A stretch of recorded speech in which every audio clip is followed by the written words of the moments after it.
Okay sir, thank you so much. Okay, तो students we were talking about कि evaporation क्या है। तो मैंने सभी को बताया कि डेफिनेशन से क्या होगी, the process of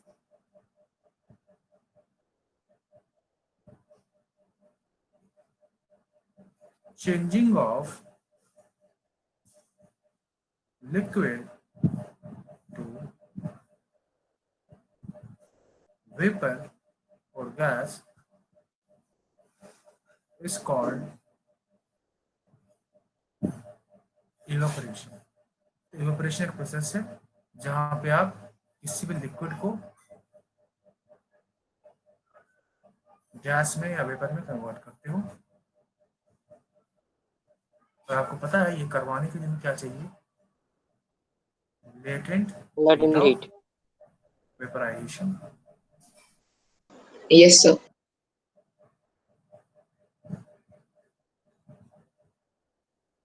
moving forward हम ये प्रोसेस है इवेपोरेशन, हम इसको as a separation technique use कर सकते हैं। It can be used as a separation technique. How? I hope you guys remember that we are studying right now separation of solid and liquid. Solid and liquid. Yes sir. So it can be used to separate salty water में से हमने पहले भी ये शायद experiment में देखा है। हाँ बेटा, थोड़ा माइक को थोड़ा दूर रखो, मैंने हेडफोन पहना हुआ है तो आप लोग ओके आपकी सर। आवाज एकदम से कॉन्टेक्ट कर रही है, प्लीज अवॉइड दिस। ठीक है, तो हम यहाँ पे पहले सबसे पहले हम समझेंगे प्रिंसिपल क्या है। इस प्रिंसिपल पे ये पर्टिकुलर प्रोसेस का जो रिएक्शन होता है, तो सबसे पहले जो प्रिंसिपल है यहाँ पे वो है, it is based on difference of volatile nature. जब मैं वोलेटाइल नेचर लिखता हूँ तो वोलेटाइल नेचर का मतलब होता है कितना इजीली वो वेपराइज हो सकता है, यानी उसका बॉइलिंग पॉइंट का कितना लो है। जितना ज्यादा कम बॉइलिंग पॉइंट होगा उतना ज्यादा वोलेटाइल होगा। सपोज ए है और बी है, ए का बॉइलिंग पॉइंट है 50 डिग्री सेल्सियस और बी का है 100 डिग्री सेल्सियस। अगर मैं आप सभी से पूछूं कि कौन सा ज्यादा वोलेटाइल होगा तो क्या बताओगे? ए। Sir, A. Very good. Sir हाँ, तो ए ही होगा बेटा आंसर। ए की बॉइलिंग पॉइंट कम है तो ए ज्यादा वोलेटाइल होने वाला है। हमें समझ में आया कि जो सॉलिड होता है और लिक्विड होता है, इन दोनों में ज्यादा वोलेटाइल लिक्विड होता है और जनरली लिक्विड का जो बॉइलिंग पॉइंट है वो कम होता है सॉलिड के बॉइलिंग पॉइंट के मुकाबले। क्योंकि आपको पता है सॉलिड को पहले मेल्टिंग पॉइंट के थ्रू पास होना होगा, फिर वो बॉइलिंग पॉइंट पे आएगा। लेकिन आपको पता है लिक्विड सीधा बॉइलिंग पॉइंट अटेन करने वाला है, तो liquids are more volatile. Due to this nature हमें पता है कि लिक्विड जो है वो जल्दी गैसियस फॉर्म में या वेपर फॉर्म में कन्वर्ट हो सकते हैं और एज कंपेयर टू सॉलिड्स। और जैसे ही लिक्विड्स वेपर या गैस के फॉर्म में आएंगे, जो रेसिड्यू बचेगा that will be solid and this can B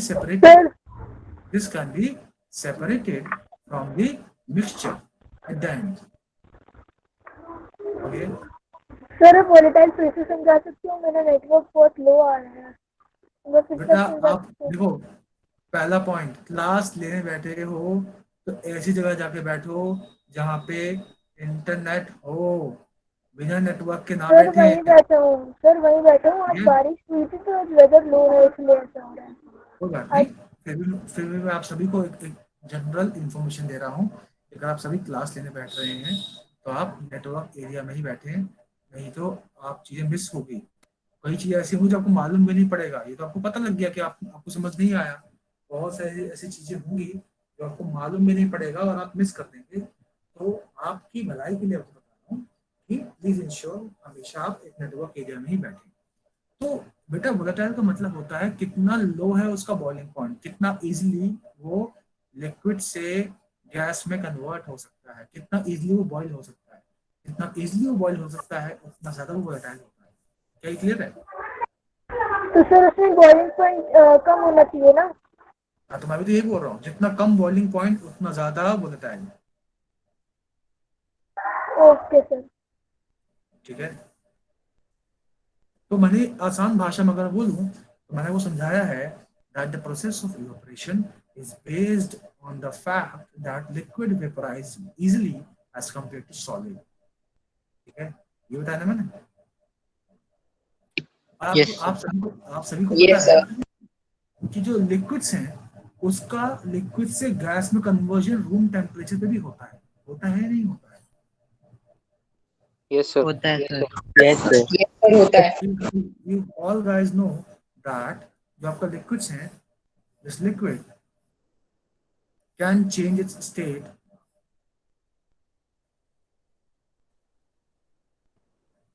at room temperature and this process is called evaporation. हम इसी टेक्निक को यूज करने वाले हैं to separate salt and water. Please take a screenshot first of all. आप सही बच्चे इसका स्क्रीनशॉट ले लीजिए। Sir done. सर जो रेजिड्यू लिखा है एक बार ये वाला पॉइंट दोबारा बता दो, उस टाइम आवाज थोड़ी धीरे आ रही थी। बेटा मैंने ये बताया है कि जब आप इवेपोरेशन प्रोसेस करेंगे यानी कि वो सेपरेट करेंगे तो लिक्विड वेपराइज हो जाएगा, है ना, गैस बन जाएगा, वेपर यस बन सर। जाएगा, और जो रेसिड्यू का मतलब है बचा हुआ तो सॉलिड जो है वो बच जाएगा, दैट मींस रेसिड्यू में ही है। Okay sir. ठीक है, तो मुझे एक बात समझ में आई है कि हम इवेपोरेशन टेक्निक यूज करते हैं स्टेट को चेंज करने के लिए रूम टेम्परेचर पे, पर आपको पता है कि this evaporation technique is very slow, है ना, बहुत स्लो होता है ये रूम टेम्परेचर पे, तो इसको करवाने की भी बहुत दिक्कत होती है, इसको करवाना आसान नहीं होता। मैंने आप सभी के सामने एक एग्जांपल लिया है। मैंने क्या किया है, सॉल्ट वाटर का मिक्सचर लिया है, सॉल्ट प्लस वाटर का मिक्सचर ले लिया। आप सभी को पता है कि जो सॉल्ट और वाटर होता है इसमें सॉल्ट जो है वो सॉलिड और वाटर जो है वो लिक्विड है, और आपको ये भी पता है this liquid is more volatile.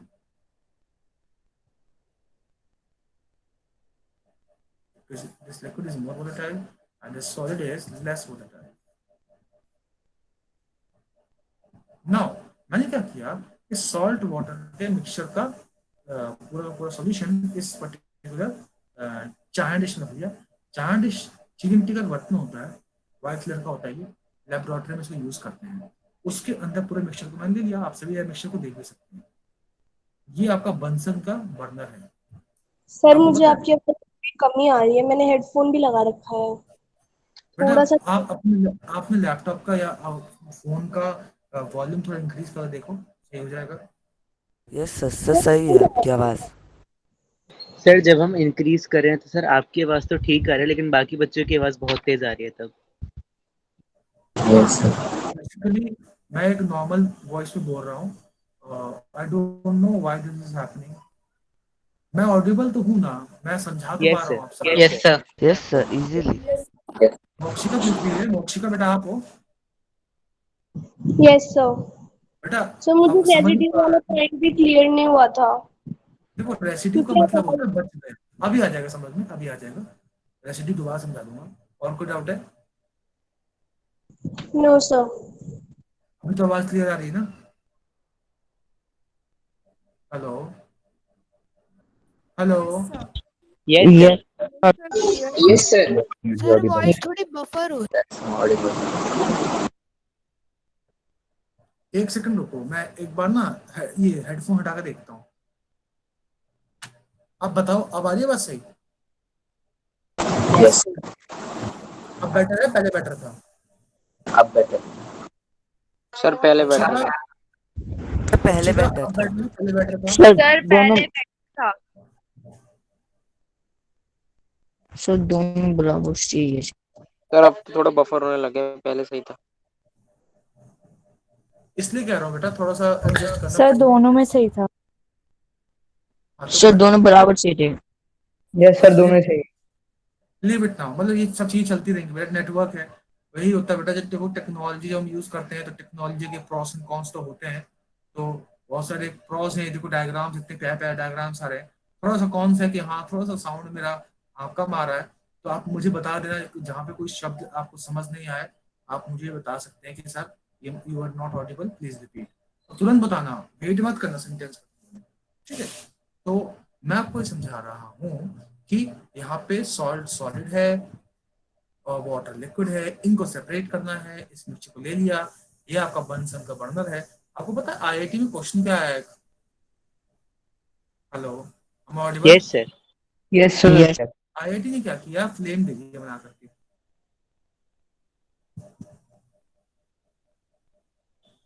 ये फ्लेम दे दिया, ये बोला ये रीजन 4 है, ये रीजन 3 है, ये रीजन 2 है और रीजन 1 है। इसमें सबसे हॉटेस्ट रीजन क्या है? ये आईआईटी का सवाल है 2016 का। रीजन 4। सबसे ऊपर वाली है। Food. मुझे पता था आप सभी सर झूठ रीजन बोलेंगे 3 और आप सभी गलत हैं, आप सभी गलत हैं। सर रीजन 1 है। No, sir region region 2 is right answer. Sir Region 2। 4. Region 4. Yes sir. Region 2 is the right answer. देखो बेटा क्या होता है, इन ये बंसन बर्नर है, ये कैंडल नहीं है। आप लोगों को कैंडल में ऐसा होता था कि outermost region was the hottest region, लेकिन आईआईटी ने यही बच्चों को घुमाया।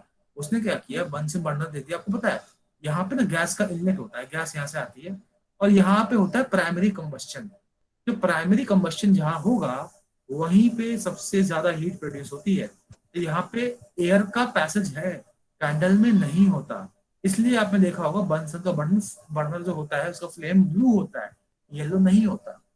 तो ये समझा के मैं आपको ये बताना चाहता हूँ कि आईआईटी क्लास 8 के भी क्वेश्चन उठा के क्वेश्चन डाल सकता है। इसलिए तो कहते हैं आईआईटी फाउंडेशन। इस वक्त अभी तो मैं कोशिश करता हूँ वो चीजें आपको बताऊं जो आपको पूछा जा सकता है। तो कभी भी इन चीजों को घबराना नहीं और सही समय पे हर चीज आपको बताई जाएगी। जैसे मैंने आज आपको फ्लेम पढ़ाते पढ़ाते आईआईटी का क्वेश्चन डिस्कस कर लिया, तो आप समझ सकते हैं आप आपने एक स्टेप आईआईटी की ओर बढ़ाया है आज, ठीक है। तो यही हम केल्विन में करते हैं। हम क्लास 9 से ही बच्चों को आईआईटी क्वेश्चंस का एक्सपीरियंस देना स्टार्ट कर देते हैं। अब देखिए, जब एक आईआईटी का बच्चा इस सवाल को देखेगा ना वो खौफ खा जाएगा और आपको हंसी आई होगी। क्या बताओ, हमने क्लास 8 में कैंडल का फ्लेम पढ़ा, वैसे ही बंसन बर्नर का फ्लेम होता है, कौन सी बड़ी चीज पूछ ली। पर 12th क्लास के बच्चे के लिए बड़ी बात हो गई है, क्योंकि 12th क्लास का जो बच्चा है ना वो ये सब चीज सोचता ही नहीं है, वो उसको बड़ी बड़ी चीजें पढ़ने का शौक है। तो आईआईटी को अंडर एस्टिमेट कभी नहीं करना चाहिए। Let's move to topic. तो मैं आप सभी को ये समझा रहा था कि आपने हीट करना स्टार्ट किया। ये चाय डिश में सॉल्ट वाटर का मिक्सचर है आपका। जब आप हीट करोगे तो आपको पता है वाटर क्या होगा, वाटर इवेपोरेट होगा। देखो वाटर जो है वो तो रूम टेम्परेचर पे भी इवेपोरेट हो सकता था। तो आपको पता है अगर इवेपोरेशन का रेट बढ़ाना है तो क्या करना पड़ेगा, टेम्परेचर बढ़ाना पड़ेगा। तो टेम्परेचर बढ़ाना। Yes, sir, because they both are directly proportional. Yes, तो टेम्परेचर बढ़ा दिया मैंने हीट करके, तो इवेपोरेशन का रेट भी बढ़ गया। रेट बढ़ेगा तो फटाफट क्या होगा, सारा वाटर इवेपोरेट हो जाएगा। नीचे जो बचेगा वो होगा योर कॉमन सॉल्ट। तो कॉमन सॉल्ट क्या है यहाँ पे, residue.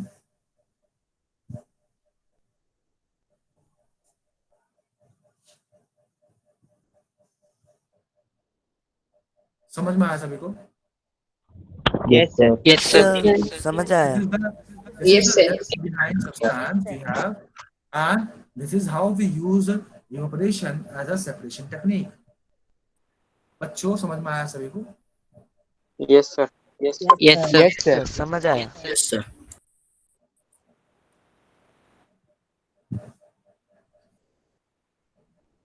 Any doubt in this? No sir. Please, sir no please doubt take a- sir. please take a screenshot. Sir done. अब मैं आप सभी ले को लिया। एक ऐसी इमेज दिखाऊंगा, लेबोरेटरी का इमेज है ये। इसमें आपको दिखाएंगे कि किस तरह से जब आप करवाते हो ना ये पर्टिकुलर, जब आप इसे प्रोसेस करवाओगे तो आपको अंत में ये मिलेगा। ये देखिए, आप देख सकते हैं किस तरह से लैब में ये काम जब हुआ तो अंत में क्या बचा, सिर्फ और सिर्फ सॉल्ट बचा है।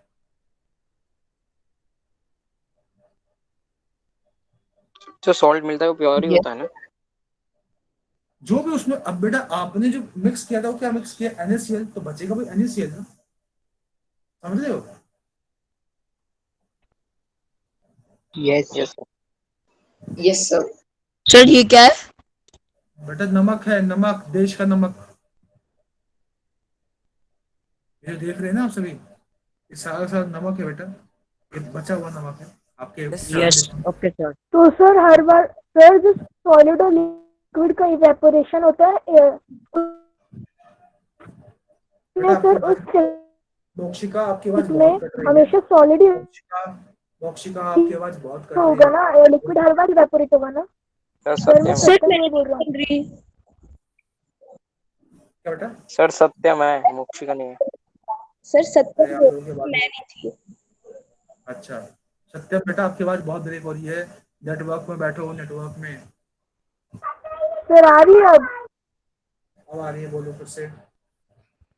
सर मैं ये कह रहा हूँ कि सॉलिड और लिक्विड में जो सेपरेशन टेक्निक है इवेपोरेशन में, उसमें हर बार लिक्विड ही इवेपोरेट होगा ना, हर बार सॉलिड ही Obviously, वैसे ही होगा ना? बेटा जो ज्यादा वोलेटाइल होगा ना वो होगा, इस बात को दिमाग में बैठा लो। सॉलिड लिक्विड से मत सब चीजों से लाओ, आप बेसिक प्रिंसिपल पकड़ो। बेसिक प्रिंसिपल ये कहता है कि जो ज्यादा वोलेटाइल होगा, जिसका बॉइलिंग पॉइंट कम होगा, वो पहले वेपराइज होगा, ठीक है? तो अगर मैं आपको सब्लिमेबल तो सब्सटेंस दे सर दूं जो लेस तो तुरंत बन वॉलेटाइल है जाएगा ना? गैस में। हाँ, लेस वोलेटाइल हो गया NaCl के मुकाबले। तो चीजों को इस तरह से समझो, ठीक है? अच्छा आप सभी से मैं पूछूं कि what is the disadvantage of evaporation, क्या Sir, बताओ? now, सर मैं बताऊं? बताओ। Sir sir, there in is a the process chance of that the evaporation, sir, sometimes, sir, the solid may also decompose, sir, which yes we sir. don't need.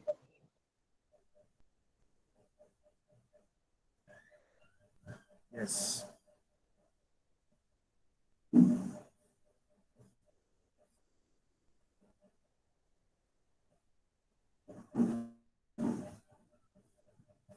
Sir आपकी screen चली गई। Sir आपकी screen screen चली गई। चली गई है sir आपकी। Sir, have you yes, stopped sharing this? Yes sir. yes, yes, yes, let me correct this, please hold on, I'm doing it.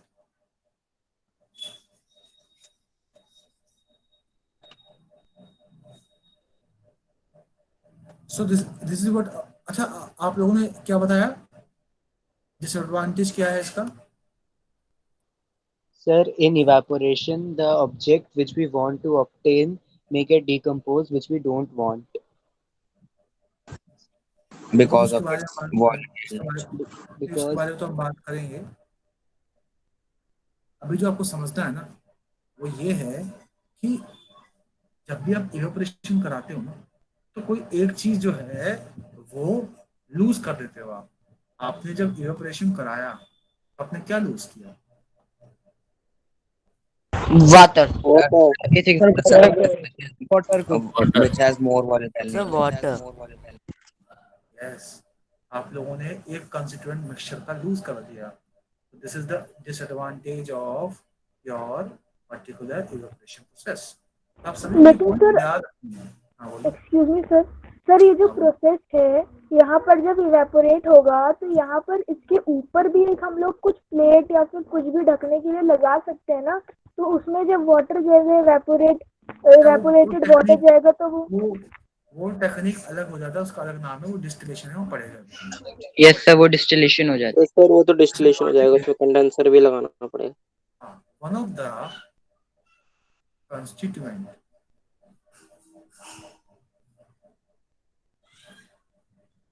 is lost during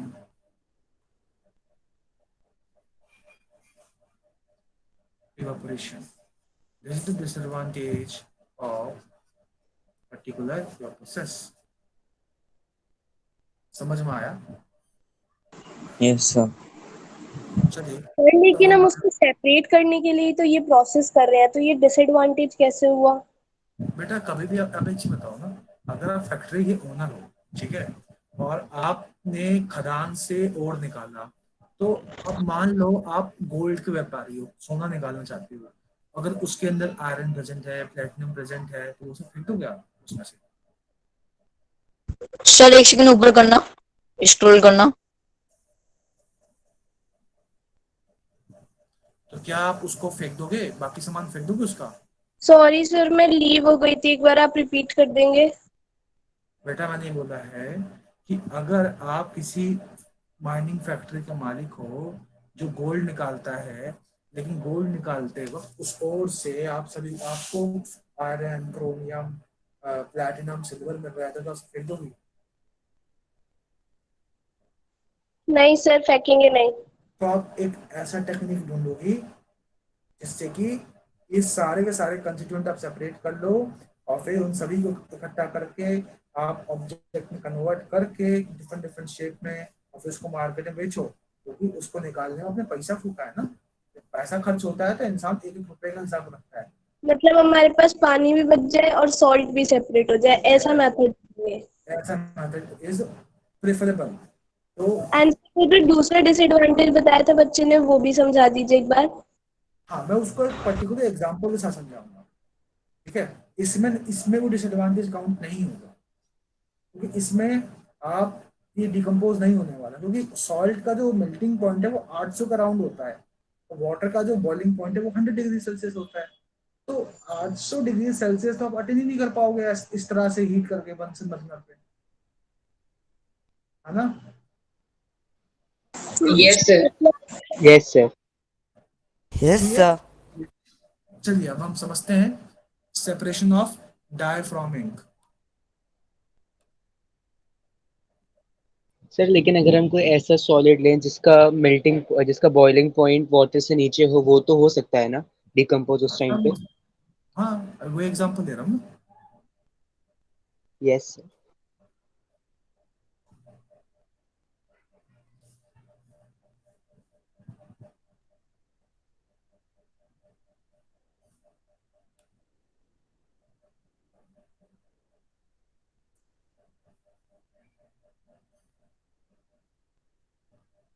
Guys, so now I have taken another example। यहाँ पे आप सभी देख सकते हैं कि मैंने यहाँ पे एक बीकर, यहाँ पे एक अगेन जायंट डिश लिया है, उसमें मैंने इंक ले लिया है। अब जो हम टेक्निक पढ़ रहे हैं that is separation of dye from ink, ठीक है? This is a technique we are going to study. मैंने क्या किया, अगेन ट्राइपॉड स्टैंड लिया, वायर गॉज ले लिया और ये आपका चाइना डिश ले लिया। देखिए ये आपका जो चाइना डिश है, इसमें मैंने ले लिया आपका इंक। अब समझिए इंक क्या होता है। Ink is basically dye in water, ठीक है? वाटर में हम डाई मिक्स करते हैं तो बनता है आपका इंक। तो क्वेश्चन उठता है कि सर आपने इस बीकर को ऊपर क्यों रखा, इसको डायरेक्ट हीट कर देते जैसे पहले कर रहे थे। तो पहला पॉइंट जो हमें समझना होगा कि no direct heating is done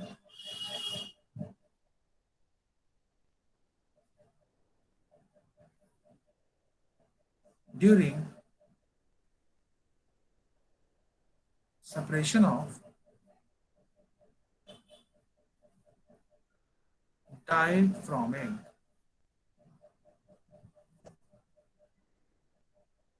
because on direct heating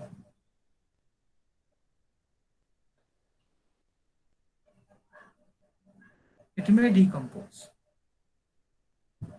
मतलब ये है कि अगर आप इसको डायरेक्ट हीट करोगे यहाँ रख करके तो इसके अंदर प्रेजेंट जो डाई है, इट मतलब डाई है वो डिकम्पोज हो जाएगा, और जो चीज आपको चाहिए जब वही खराब हो जाएगी तो क्या फायदा वो सेपरेशन टेक्निक का? आप सेपरेशन टेक्निक क्यों यूज कर रहे हो? ताकि आपको कुछ मिले, और जो चाहिए था आपको वही बर्बाद हो गया तो क्या फायदा? तो हमने क्या किया, सर मतलब डिकम्पोज हो जाएगा, मतलब वो भी इवेपोरेट हो जाएगा सर? खराब हो जाएगा, खराब हो जाएगा बेटा, खराब हो जाएगा डिकम्पोज। Okay sir.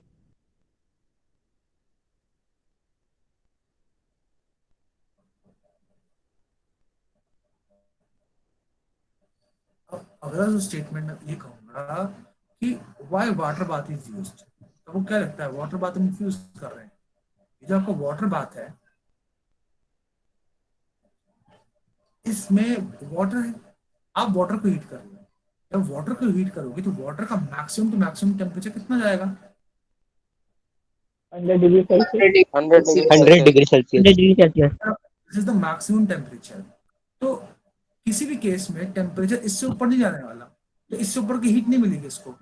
जैसा आप देख सकते हो ये वेपर से हीट हो रहा है, डायरेक्ट इस फ्लेम से नहीं हो रहा है। And this provide a constant uniform heating, और कह सकते हो माइल्ड हीटिंग भी मिल रही है इसको।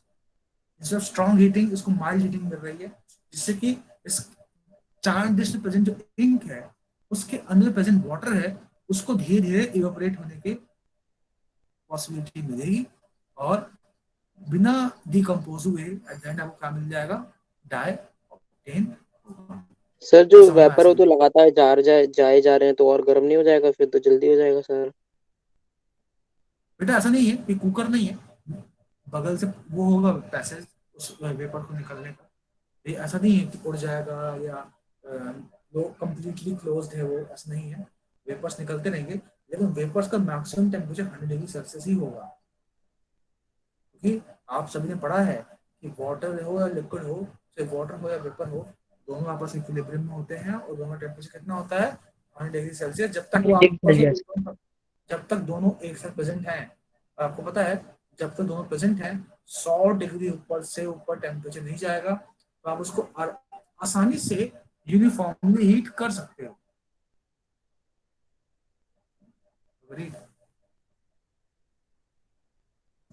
सर ये समझ नहीं आया। Excuse me sir. एक बार सर फिर से समझा दो सर। सर एक बार फिर से समझा दो सर, ये डाइव। सर आवाज नहीं आ रही आपकी, बहुत ही कम आ रही है आवाज। सर सही आ रही है आवाज सर, ज्यादा ना तेज सर, नॉर्मल है। यस सर सही है। बेटा मैं आप लोगों को पता क्या समझा रहा हूँ?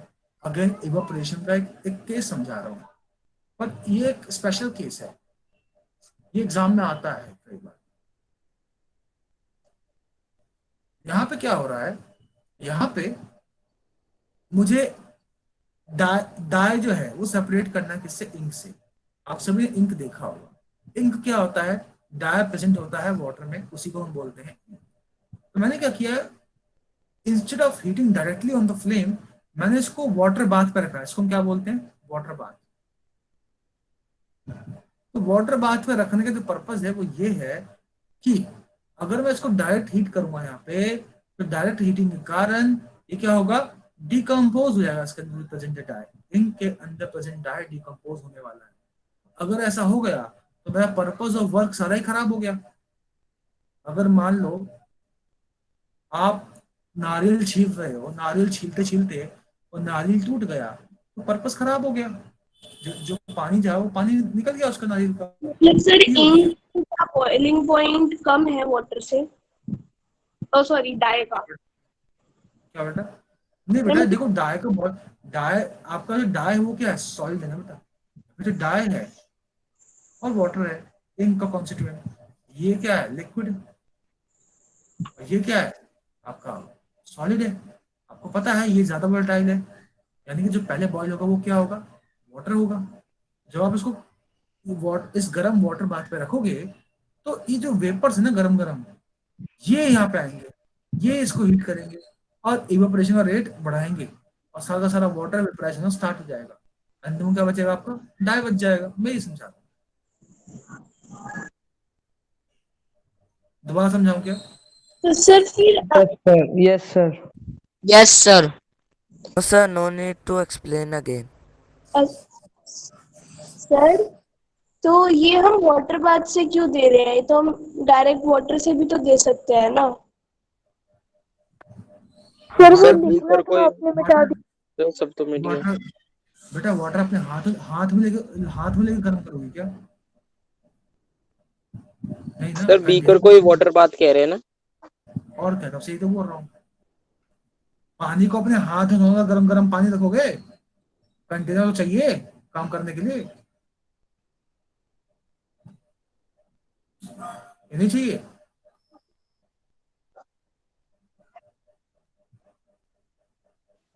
सर चाहिए। चाहिए सर। सर चाहिए। सही है सर। सर आपको म्यूट कर दिया किसी Sir, ने। somebody muted Sir, you.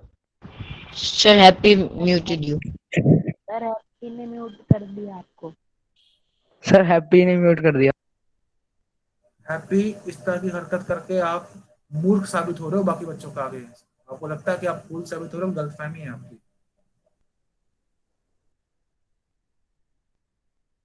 Sir दोबारा म्यूट हो गए आप। दोबारा म्यूट सर कर दिया। अगेन हैप्पी ने म्यूट किया है।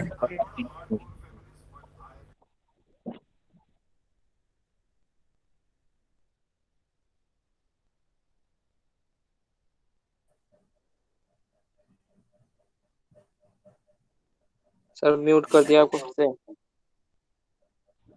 सर हैप्पी ने म्यूट कर दिया आपको फिर से। सर मैंने बच्चे को क्लास से बाहर कर दिया सर, उसने आपको 2 बार म्यूट किया सर। कौन है ये बच्चा सर? सर मैंने बाहर कर दिया सर। ये है कौन सर ये बच्चा? सर ये ये रेगुलर अभी आया था स्टूडेंट? एक बच्चा हैप्पी नाम से। किस नाम से सर? हैप्पी। ये न्यू स्टूडेंट है? No sir. तो ये पहले से हमारे से पढ़ा है हमारे साथ? Hello sir, hello. हाँ जी सर। मैं ये कह रहा हूँ कि ये हमारे साथ पहले से पढ़ता है बच्चा इसने क्लासेस ली है हमारे से? सर वही मैंने चेक करके उसको बाहर कर दिया सर, वो मेरे को अपना लगा नहीं बचा, इसलिए मैंने उसको बाहर कर दिया सर। चलिए ठीक है, okay sir. Okay sir. Aditya Tomar, Tomar कौन सर? ये भी चेक कीजिए कौन है ये। He also left the meeting. चलिए, तो अब हम बात करते हैं कि इवेपोरेशन का एप्लीकेशन क्या है। दोबारा से हम इस पर काम करते हैं।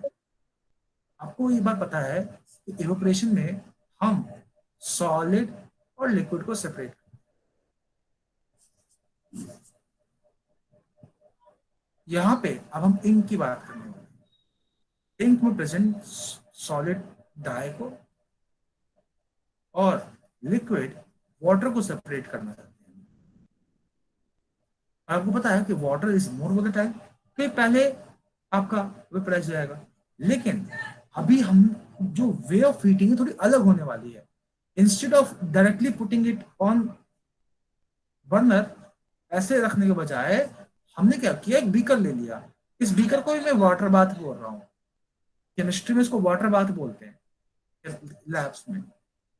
अब इस बीकर में मैंने क्या किया, इस बीकर में मैंने पानी ले लिया और मैंने क्या किया, इसको हीट करना स्टार्ट कर दिया। जब हीट करना स्टार्ट करोगे ये हीट होगा, है ना।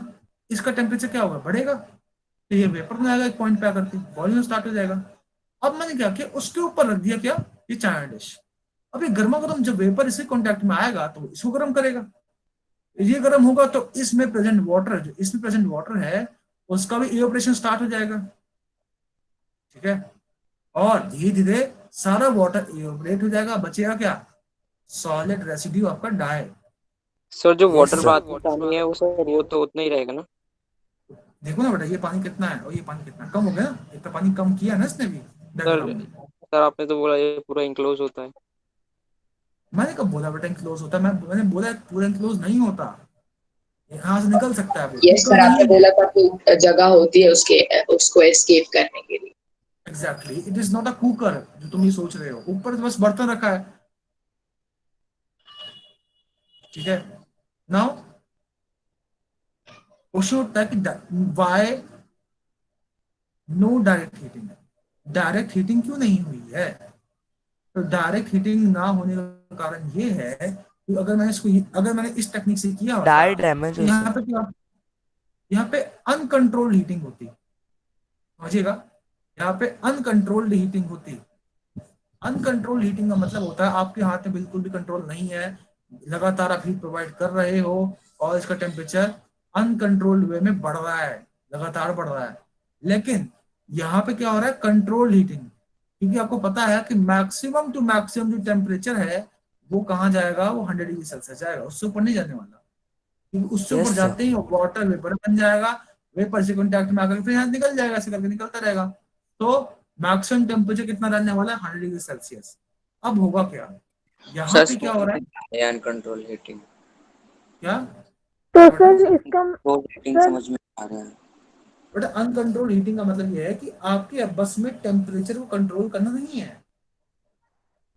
सर सर दोनों का वो होता रहेगा ना सर, बॉइलिंग साथ साथ, तो इसमें टेम्परेचर राइज कर सकता है क्योंकि बर्नर नीचे रखा है, वो तो टेम्परेचर हाई करता रहता है, जबकि वाटर रखा है उसका सिर्फ 100 डिग्री सेल्सियस ही रहेगा।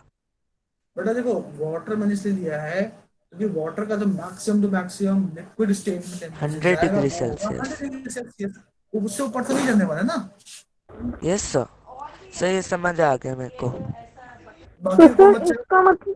सर इसका मतलब यहाँ पर जो स्टीम है वो 100 डिग्री सेल्सियस के ऊपर नहीं जाएगी और इसलिए वो कंट्रोल हीटिंग होगा।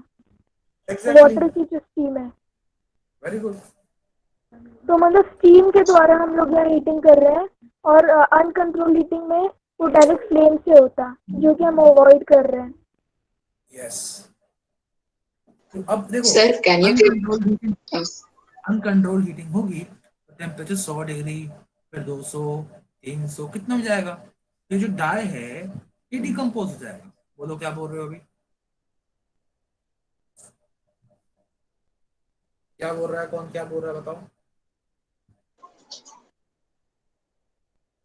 चलिए Sir, I just sir wanted make to sense. ask पूछो। some more examples of this type of heating. बेटा लैब में बहुत सारे कंपाउंड्स होते हैं जो वोलेटाइल होते हैं, तो वो डायरेक्ट हीटिंग करोगे तो वो डिकम्पोज हो सकते हैं। बहुत तरह के ऑर्गेनिक कंपाउंड्स, जितने ऑर्गेनिक कंपाउंड हैं उसमें ज़्यादातर हम इस तरह की कंट्रोल हीटिंग ही कराते हैं। ठीक है, Okay, sir. सर एक डाउट मुझे भी है, पूछ लूं? पूछिए। सर जब हम इवेपोरेशन से किसी सब्सटेंस को ऑब्टेन करते हैं तो सर उसका साइज नॉर्मल पार्टिकल साइज जितना होता है या फिर जितने साइज में वो उस लिक्विड में डिसॉल्व हो पाए उतना हमें ऑब्टेन होता है? जैसे सर सॉल्ट का एग्जांपल ले हम, तो सर सॉल्ट अरे देखो, किस देखो, साइज हाँ में तो मिलती है? देखो, अब हुआ क्या है, वो तो बेसिकली डिकम जब वो डिसॉल्व हो रहा था तो वो तो ऑब्वियस सी बात है फाइन पार्टिकल्स के फॉर्म में टूटा था। ठीक यस है, सर। तो ऐसा नहीं होगा दोबारा जुड़ जाएगा। हाँ, it will be more finer than the dissolve initial की स्टेज। Okay sir. सर मैं थोड़ा डाई का डायग्राम देख के कंफ्यूज हो गया था, बड़ा बड़ा दिखाया ना। But ink is not a compound, it is a mixture of dye and water. Anand Jha. Yes sir. चलिए, अब हम एक नया टेक्निक सीख रहे हैं, वो है सर ये जो separation of dye from ink है ये उसी का इवेपोरेशन का ही पार्ट है ना। हाँ, इवेपोरेशन का मैंने यूज बताया है। ओके सर, यही पूछना था सर।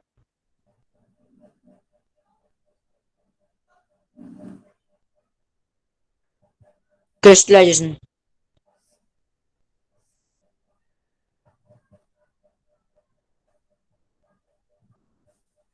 अगला जो टेक्निक हम पढ़ने वाले हैं वो क्रिस्टलाइजेशन। अच्छा अच्छी बताइए, अभी अभी जो आपने प्रोसेस देखा इवेपोरेशन, उसमें एक कंस्टिट्यूएंट क्या हो रहा था। उड़ जा रहा था कॉन्स्टिट्यूएंट उड़ जा रहा था, ऑब्टेन Yes, sir. लूज हो रहा It था। would not be obtained. दूसरी चीज अगर आपने ऑब्जर्व किया हो कि उसके अंदर सिर्फ और सिर्फ क्या था, एक ही सॉलिड सब्सटेंस था, है ना। Yes sir. Yes sir. अब हम चलते हैं क्रिस्टलाइजेशन की ओर और देखते हैं कि ये किस तरह से अलग है आपके इवेपोरेशन से। सबसे पहले तो उसकी डेफिनेशन समझते हैं। क्रिस्टलाइजेशन दरअसल एक प्रोसेस है जहाँ पे आप हॉट कॉन्सेंट्रेटेड सॉल्यूशन किसी भी सब्सटेंस की उसको कूल करते हो। जब आप हॉट कॉन्सेंट्रेटेड सॉल्यूशन को कूल करते हो तो आपको क्रिस्टल्स मिलते हैं, उसी को हम बोलते हैं क्रिस्टलाइजेशन। यस सर, जैसे सुपर सैचुरेट सर सैचुरेटेड हो जाता है, सुपर सैचुरेटेड हो जाता है सर चाशनी। सर जब उससे हम बनाते हैं सर जलेबी, तो बाद में सर उनकी वो जम जाते हैं sir crystals. Sir it is these are the also an points. Example of a crystallization ना। बताऊंगा बेटा, हमें कुछ पॉइंट्स का ध्यान रखना है।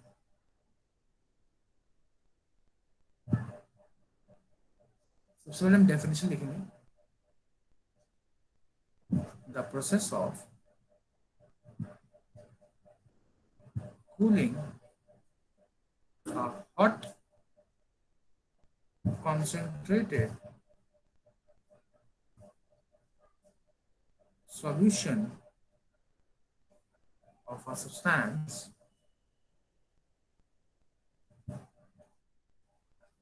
to obtain its crystal is called crystallization. So I said ये एक तरह का प्रोसेस है जहां पे आप एक हॉट कॉन्सेंट्रेटेड सॉल्यूशन को कूल करते हो और कूलिंग करते वक्त आपको क्या मिलते हैं, क्रिस्टल्स मिलते हैं जो भी सॉलिड सब्सटेंस उस सॉल्यूशन में प्रेजेंट था। कैसे करते हैं? सबसे पहले हम क्या करते हैं, आपको इम्प्योर जो सॉलिड सब्सटेंस दिया हुआ है, ठीक है, देखो पता है क्रिस्टलाइजेशन जो है ना, ये टेक्निक ये हम सी वाटर में यूज करते हैं। एक्चुअली में ना जो आपका सी वाटर है उसके अंदर सिर्फ और सिर्फ NaCl नहीं है, NaCl वाटर नहीं है, उसके अंदर NaCl भी है, NH4Cl भी है, सोडियम बाइकार्बोनेट भी हो सकता है, तो उसके अंदर बहुत सारे सॉल्ट्स प्रेजेंट है, पोटेशियम कार्बोनेट भी हो सकता है, ठीक है, K2CO3 भी हो सकता है, तो बहुत तरह के सॉल्ट आपके सी वाटर में प्रेजेंट है। तो हमें क्या करना है, हमें NaCl चाहिए और ये भी प्रेजेंट है, तो हम NaCl कैसे ऑब्टेन करेंगे? NaCl या कोई NaCl ना होगा कोई एक पर्टिकुलर सॉल्ट, जब हम मिक्सचर ऑफ इम्प्योरिटीज, समझिएगा पहले क्या था, आपको सिर्फ एक सॉलिड दिया हुआ था और एक लिक्विड दिया हुआ था, इनको सेपरेट करना था, वेरी इजी। अब क्या हो रहा है, आपको बहुत सारे सॉलिड दिए हुए हैं, बहुत सारे सॉलिड दिए हुए हैं इन अ लिक्विड, अब इसमें से एक पर्टिकुलर सॉलिड आप सेपरेट करना चाह रहे हो, इसलिए तो इसने बोला है इम्प्योर सॉलिड सब्सटेंस। समझ में आया इतना? Yes sir. Yes, sir. Yes, sir. Yes, sir. आपने क्या किया, एक इम्प्योर सॉलिड सब्सटेंस जिसमें यस सर। जो आपके मतलब का सॉलिड है वो है, उसके साथ साथ उसमें इम्प्योरिटी भी है। इम्प्योरिटी आपको पता है जो अनबॉन्डेड है वो इम्प्योरिटी है। इम्प्योर सॉलिड सब्सटेंस को आपने डिसॉल्व किया मिनिमम अमाउंट ऑफ वाटर में, ताकि क्या बने, सॉल्यूशन बने। तो आपने क्या किया, एक बीकर लिया, उसमें अपने सैंपल को डाल दिया। जब भी आप लेबोरेटरी में काम करोगे ना तो आपको एक पुड़िया से देगा लेबोरेटरी, उसके अंदर सारा सैंपल होता है, आपने डाल दिया यहाँ पे, और फिर आपने डाला ऊपर से इसमें मिनिमम वाटर, ऐसा नहीं जब पूरा भर देना, नहीं, थोड़ा पानी डालो और फिर इसको स्टर करो। आपको क्या करना है, आसान भाषा में आपको तैयार करना है सैचुरेटेड सॉल्यूशन। क्या बनाना है, क्या बनाना है एवरीवन? Saturated solution. क्या आपको लगता है बना पाओगे इस तरह से? यस कोशिश तो यस करो। सर।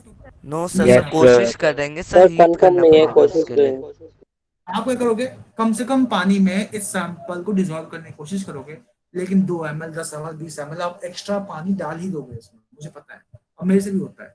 तो मैंने क्या किया, इतने पानी मान लो कि पूरा पूरा सैंपल डिसॉल्व हो गया विद इम्प्योरिटी, इम्प्योरिटी भी डिसॉल्व हो गई इस वाटर में और मेरा सैंपल भी सॉलिड सब्सटेंस डिसॉल्व हो गया इस पर्टिकुलर। जो आपने आज ही में समझाया एक बार दोबारा समझा दो, कुछ वो नेट का इशू हो गया था। क्या हुआ, कहाँ से बेटा तुम सर याद ही नहीं बैठो, दिख रहा, बहुत दिक्कत है। बीकर आप पूरी क्लास, बेटा बेटा आप समझो, आपके नेट की दिक्कत के कारण पूरी क्लास जो है वो पीछे हो जाती है। तो आपसे रिक्वेस्ट कर रहा हूँ ऐसी जगह बैठो, जब आप बोल रहे हो ना तो आपकी आवाज भी ब्लर कर रही है बेटा। आप छत पे बैठो, ऐसी जगह बैठो जहाँ पे नेट मिले आपको। ये टेक्निकल दिक्कत है, तो इसको थोड़ा संभालना पड़ेगा आपको। कहाँ समझ नहीं आया? बीकर से, कौन सा बीकर? जो भी आपने ये वाला बीकर लिया था। स्पीकर की बात कर रहे हो? Yes sir. हाँ बेटा, तुम्हें नहीं करना, मैंने क्या किया, एक बीकर लिया है, इस बीकर में सैंपल को डाला जो मुझे लैब वाले ने दिया, लैब के सर ने दिया, और मैंने उसको मिनिमम अमाउंट ऑफ वाटर में डिजोल्व करने की कोशिश करी, मिनिमम अमाउंट ऑफ वाटर में डिजोल्व करने की कोशिश करी। क्यों? ताकि मैं सैचुरेटेड सॉल्यूशन बना सकूं। ठीक है, अच्छा अभी एक एक करके प्रोसेस को समझते जाओ, पहले क्या होता है पहले वो समझ लो, फिर इसको पिक्चराइज कर लेंगे।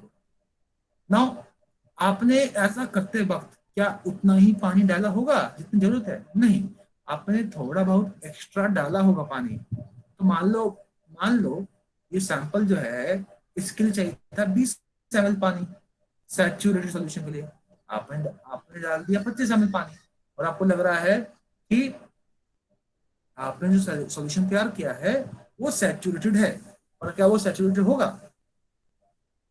No sir. No sir. No sir. No sir. अब एक चीज समझिए, अब आप सभी समझिए कि आपके पास जो सॉलिड इम्प्योर सॉलिड सब्सटेंस था, ये सैंपल था, इसको सैंपल बोलते हैं बेटा लैब में। इसके अंदर क्या क्या है वो देख लेते हैं। एक तो है इम्प्योरिटी, और एक है आपका सॉलिड सब्सटेंस। अब इम्प्योरिटी दो तरह की होगी। पहला, एक जो वाटर में या सॉल्वेंट में डिसॉल्व हो जाए,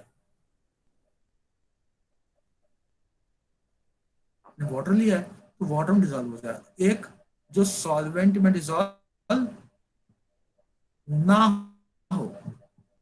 यहां तक सभी एग्री करते हो? Yes sir, agree.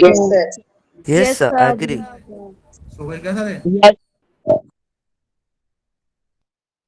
हाँ, तो आपको इतना समझ में आ गया कि जो इम्प्योर सॉलिड सब्सटेंस है जो मैंने यहाँ डिसॉल्व किया है, इसके अंदर कुछ इम्प्योरिटी डिसॉल्व होगी वाटर के साथ और सॉलिड भी डिसॉल्व हो गया, और कुछ इम्प्योरिटी ऐसी होगी जो डिसॉल्व नहीं हुई होगी।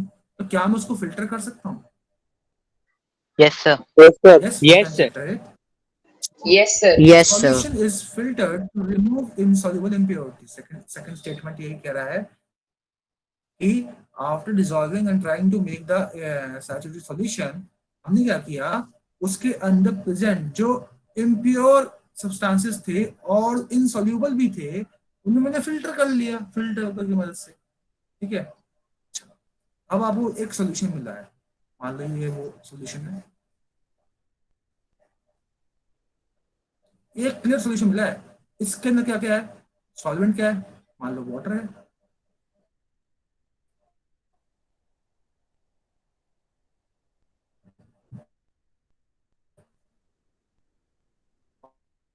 और सर आपकी स्क्रीन चली गई। सॉलिड सब्सटेंस जो आपको चाहिए, और एक इम्प्योरिटी है जो साथ में डिसॉल्व हो गई है। Sir your voice is break. Sir आपकी वॉइस ब्रेक हो रही है। सर आपकी आवाज ब्रेक हो रही है। सर आपकी स्क्रीन भी चल रही है। Who is this? Sir Nitya. Sir कोई नित्या था। कोई है? सर नित्या। सर नित्या। कहाँ से आ रहे यूनिस बच्चे? बेटा देखिए, आप में से ऐसा होता है कि हम अपने दोस्तों को दे देते हैं कि ले ले, तू भी पढ़ ले, तू भी पढ़ ले, तू भी आ जा। देखो एक आध बार ही घुस पाएगा, उसको फिर फिल्टर आउट करके भगा दिया जाएगा। लेकिन जो ये जो आपके दोस्त लोग जो आके बैठते हैं ना, इस तरह से क्लास को डिस्टर्ब करते हैं, बेटा ये नुकसान आपका कर रहे हैं। आपने इस तरह से पढ़ने के लिए पैसे दिए हैं और वो फ्री में आके मस्ती कर रहा है, तो नुकसान जो है ना आपका हो रहा है। इस बात को ध्यान में रखना, दिमाग को यूज। 9th क्लास में जब मैं था तो मैं बहुत मेच्योर था, मुझे सही गलत दुनिया की एक एक बात समझ में आती थी। तो मुझे ये भी समझ में आता है कि आप में से कोई भी बच्चा नहीं है, आप माँ बाप की नजर में बच्चे होंगे, मेरी नजर में नहीं हुआ, क्योंकि मैं 9th क्लास से हर चीज ऑब्जर्व करते हुए आ रहा हूँ, और मैंने 2 साल पर्टिकुलर बच्चों को ऊपर स्टडी किया है, बच्चों की साइकोलॉजी के ऊपर स्टडी किया है। ठीक है, तो बच्चा बहुत 9th का मेच्योर होता है। ये फालतू की बकवास होती है कि 9th का बच्चा बच्चा होता नहीं, 9th का बच्चा बहुत मेच्योर होता है। आप सभी मेच्योर बच्चे हो, और आप सभी अपने आप से अपने मन से पूछो कि अगर आप अपने दोस्तों को बता रहे हो कि ऐसे ऐसे क्लास 2 भी ले सकता है, तो क्या उसमें उसका फायदा हो रहा है या तुम्हारा नुकसान हो रहा है कि नहीं हो रहा है? अगर तुम्हारा नुकसान नहीं हो रहा, बांटते रहो, उसको मुड़ाते रहेंगे ऐसे ऐसे करके। लेकिन अगर आपको नुकसान हो रहा है तो आपको समझ जाना चाहिए, क्योंकि अगर अभी आपका टाइम वेस्ट कर रहा हूं मैं ये जानबूझ के बताने के लिए कि आपके 5 मिनट उस एक पर्टिकुलर गलती ने बर्बाद कर दिए, जहां पे आप समझ सकते थे, पढ़ सकते थे, आप डाउट पूछ सकते थे। तो किसी बेवकूफ के कारण जो पढ़ने में इंटरेस्टेड नहीं है, अपने मेहनत को, अपने डेडिकेशन को मत दाव पे लाओ। या आप में से अगर बच्चा ऐसा है जो माँ बाप की मजबूरी में आ गया है पढ़ने के, माँ बाप ने जबरदस्ती डाल दिया उनको पढ़ने के लिए, एटलीस्ट उनके पैसे की कदर कर लो, वो तो उन्होंने मेहनत से कमाया है ना। तो बेटा एक एक रुपया मेहनत से कमाया जाता है। और इस कोरोना जैसे सिचुएशन में भी अगर आपके पेरेंट आपको पढ़ा रहे हैं ना, मतलब you should worship them. Trust me, बहुत बच्चे घर बैठ चुके हैं क्योंकि उनके पेरेंट्स का जॉब ही नहीं है करने के लिए। You guys are lucky. Still you are getting the chance to study in coaching. Coaching luxury education होता है, इस बात को याद रखना। और आपके parent are equivalent to god because they are giving you this luxury. Worship them and respect the dedication they are keeping on you. 9th class जब मैं था तो दीदी के पास पढ़ता था ट्यूशन, वही हिंदी, इंग्लिश, मैथ्स, एसएसटी सब पढ़ाती थी वो। आपके पास हर एक सब्जेक्ट का स्पेशलाइज्ड टीचर है जो अपने अपने सब्जेक्ट में पीजीटीज हैं, कोई एमटेक है, कोई एमएससी प्लस बीएड है। तो ये जो पेरेंट आपकी अरेंज कर रहे हैं ना, आपके पेरेंट, उनकी रिस्पेक्ट करो।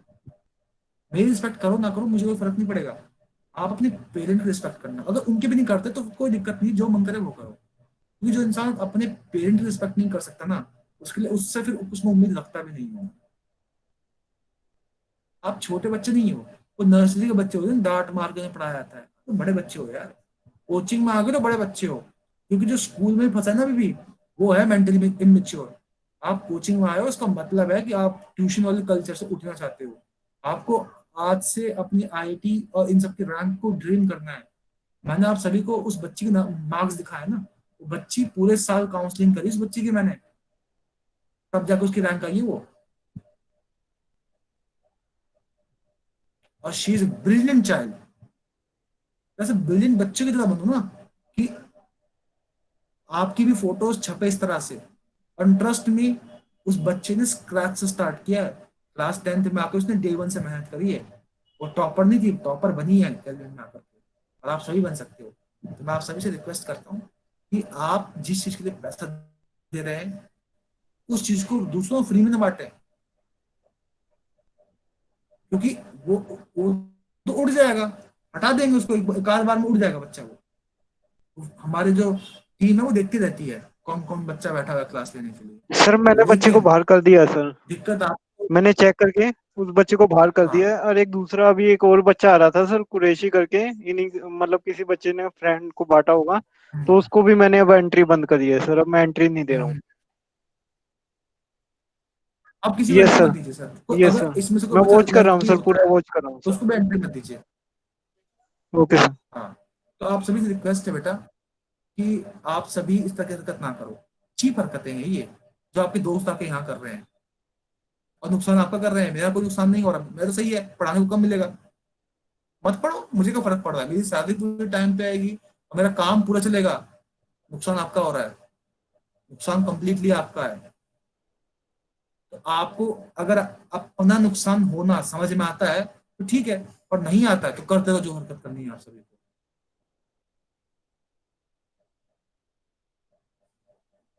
So I was talking about this particular process. आपने क्या किया, अगर आप इसको डायरेक्ट हीट करते हो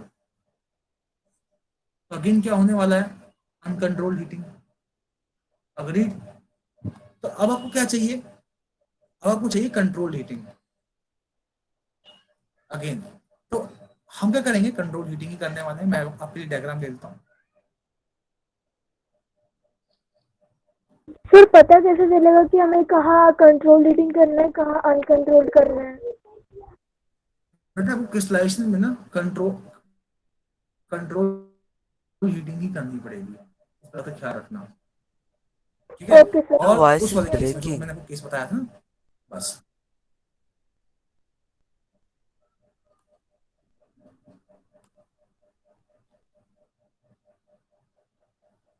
आपकी क्या आवाज? हेलो एवरीवन, Yes, आवाज sir. क्लियर है? Yes, sir. Yes, Yes, sir. sir. Now voice is clear. Yes, sir. Hmm, Yes, sir. तो Clear. बेसिकली किया क्या कि हाँ, तो बेटा मैं ये कह रहा हूँ कि अब आप क्या करेंगे, इसको अगेन वाटर बाथ में रख सकते हैं, ठीक है।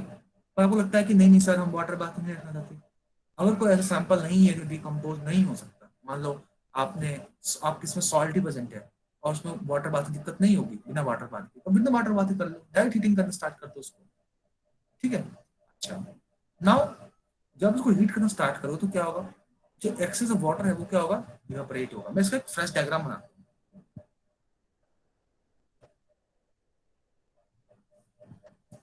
आपने क्या किया, उस सैंपल को लिया और आपने जिद करी कि नहीं सर मैं स्ट्रॉन्ग डायरेक्ट हीटिंग ही करूंगा क्योंकि इस तरह कोई सैंपल ऐसा नहीं है जो डिकम्पोज हो सकता है, तो मैंने भी आपको कह दिया कि कोई बात नहीं कर लो। अब होने क्या वाला है, जब हीट करोगे तो क्या होगा, सॉल्वेंट क्या होगा, इवेपोरेट होगा। मानते हो ना बात को? इतना तो Yes, sir. Yes, sir. जो 25 Yes, ml sir. आपने सॉल्वेंट लिया Yes. था उसको आप कहाँ पे लेके आना चाहते हो, 20 ml पे लेके आना चाहते हो, क्योंकि आपको पता है कि 20 ml is the required solvent amount to make a saturated solution। कैसे मालूम पड़ेगा, आपको क्या करना है, एक रॉड डिप करनी है बार बार इसमें, रॉड को डिप करना है और बाहर निकालना है, उसमें एयर ब्लो करना है। जब एयर ब्लो करोगे ना तो उसके ऊपर सॉलिड पार्टिकल डिपॉजिट हो जाएंगे। जैसे आप एयर ब्लो करोगे और अगर आपने सैचुरेटेड सॉल्यूशन बना दिया तो उसके ऊपर सॉलिड के पार्टिकल डिपॉजिट होना स्टार्ट हो जाएंगे। वो शो करेगा कि अब आपका सॉल्यूशन का जो वो है सॉल्वेंट का वॉल्यूम दैट इज 20 ml, यानी कि Sir? अब आपने सैचुरेटेड सॉल्यूशन तैयार कर दिया है। बोलो सर बेटा। सर जैसे हमने जो बाकी हमारे उस सॉल्यूशन के कॉन्स्टिट्यूएंट्स है उसकी हमने कोई गलत क्वांटिटी डाल दी तो उससे हमारा सैचुरेटेड सॉल्यूशन नहीं बनेगा, तो फिर उस मेटल रॉड पे जी वो बेटा, नहीं पार्टिकल्स सुनो सुनो कलेक्ट सुनो, होते। आप बेटा सुनो सुनो सुनो सुनो, आपको जो सैंपल दिया जाएगा ना वो डिफाइंड सैंपल होगा, ठीक है। अगर आप कोई सैंपल डाल भी रहे हो ना तो आप मैनुअली उस चीज को करोगे, आप मिनिमम अमाउंट ऑफ वाटर में उसको डिसॉल्व करने की कोशिश करोगे। मैंने तो बस ऐसा एग्जांपल लिया है 20 ml 25 ml ताकि आप सभी को समझा सकूं कि मुझे सैचुरेटेड सॉल्यूशन तैयार करना है। समझ आ रही बात?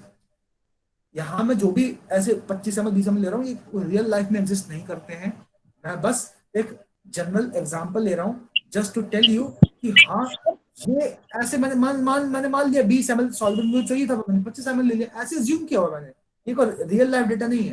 बोलो क्या कर रहे हो? तो सर मतलब हमें रॉड से उसमें हवा फूकने जो भी होता है वो डालनी पड़ेगी सर, वो क्यों करना पड़ेगा? मैं वही समझा रहा हूँ बेटा।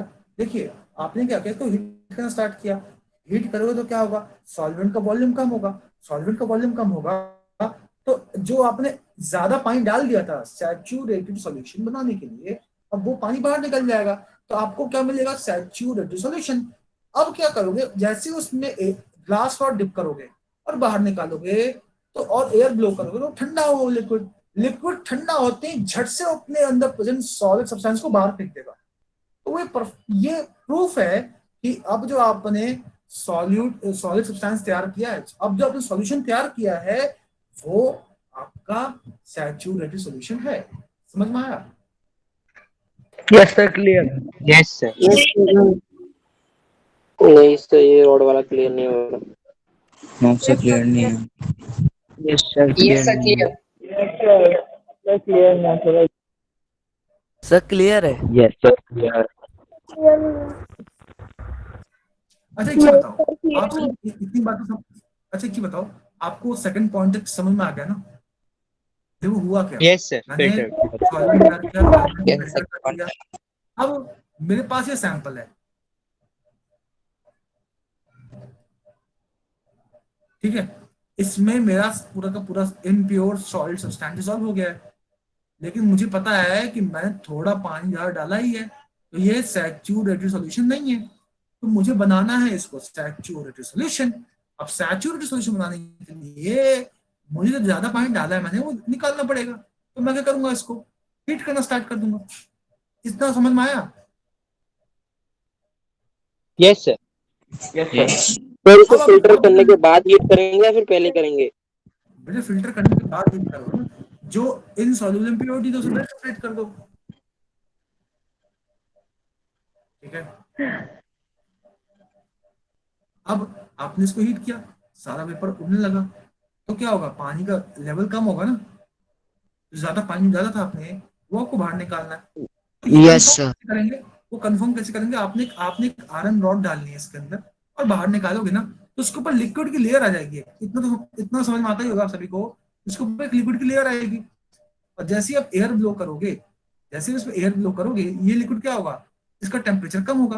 और आपको पता है टेम्परेचर कम करने पे सॉलिड की लिक्विड में सॉल्युबिलिटी घटती है, तो सॉल्युबिलिटी भी घटेगी ना, सॉल्युबिलिटी घटेगी तो जो सॉलिड इसमें डिसॉल्व होगा लिक्विड में वो बाहर निकल जाएगा और वो यहाँ पे इकट्ठा हो जाएंगे सारे सॉलिड। ये प्रूफ कर रहा है कि जैसे ही आपने थोड़ा सा भी टेम्परेचर कम किया, सारा लिक्विड बाहर आ गया, सारा सॉलिड बाहर आ गया।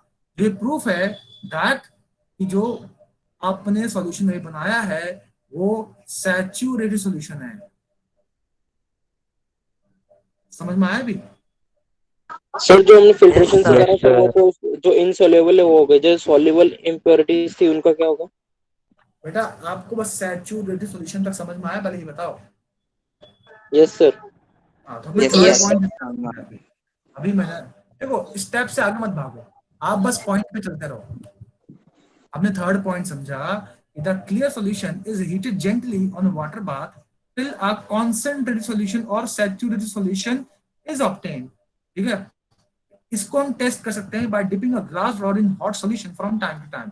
When small crystals form on a glass rod, solution is saturated, then stop heating. तो अगला स्टेप हमारा क्या है, हीट करना स्टॉप कर दीजिए। ठीक है, अब इस बीकर को उठा करके बाहर ले आइए और रख दीजिए इसको और इसको ठंडा होने दीजिए।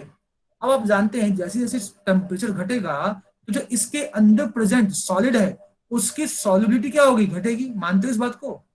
Yes sir. Yes yes sir. जैसे सॉल्युबिलिटी घटेगी वो निकल के बाहर आना स्टार्ट हो जाएंगे सॉलिड। ठीक है, यस सर। Yes sir.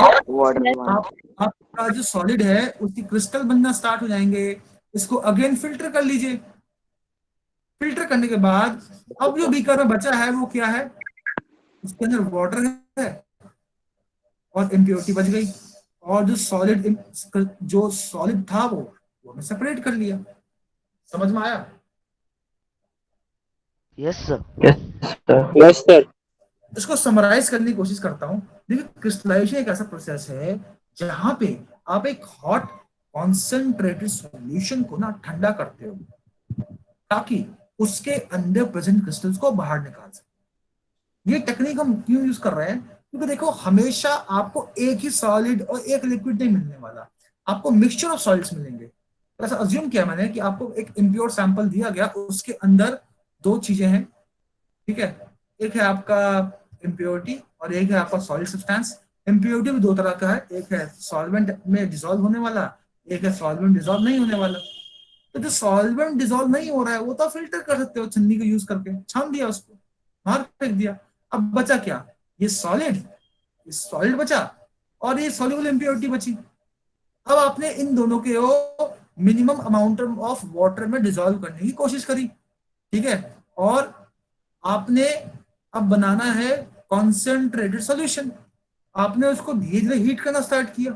जब धीरे हीट करोगे तो जो ज्यादा पानी आपने डाल दिया था वो धीरे धीरे निकलना स्टार्ट होगा वेपर के फॉर्म में।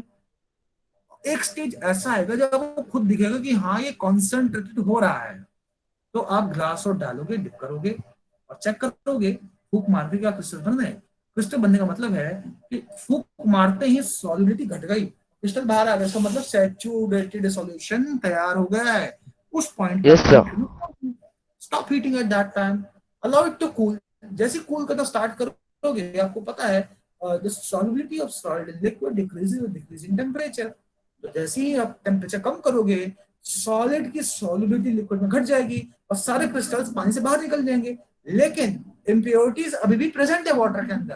तो जब आप दोबारा से फिल्ट्रेशन करोगे जो आपके क्रिस्टल्स थे वो फिल्टर आउट हो जाएंगे, बचेगा क्या, पानी और उसके अंदर डिसॉल्व इम्प्योरिटी। तो इस तरह से हम सेपरेट करते हैं क्रिस्टलाइजेशन टेक्निक में। बेनिफिट क्या है यहाँ पे, एक से ज्यादा सब्सटेंस प्रेजेंट हो तो भी हम सेपरेट कर सकते हैं उसको। समझ में आया? Yes sir. सर इसमें एक डाउट है। बोलो। Yes sir. सर इसमें क्या कंपल्जन है कि जो सॉल्युबल इम्प्योरिटी है उसके क्रिस्टल्स ना फॉर्म हो?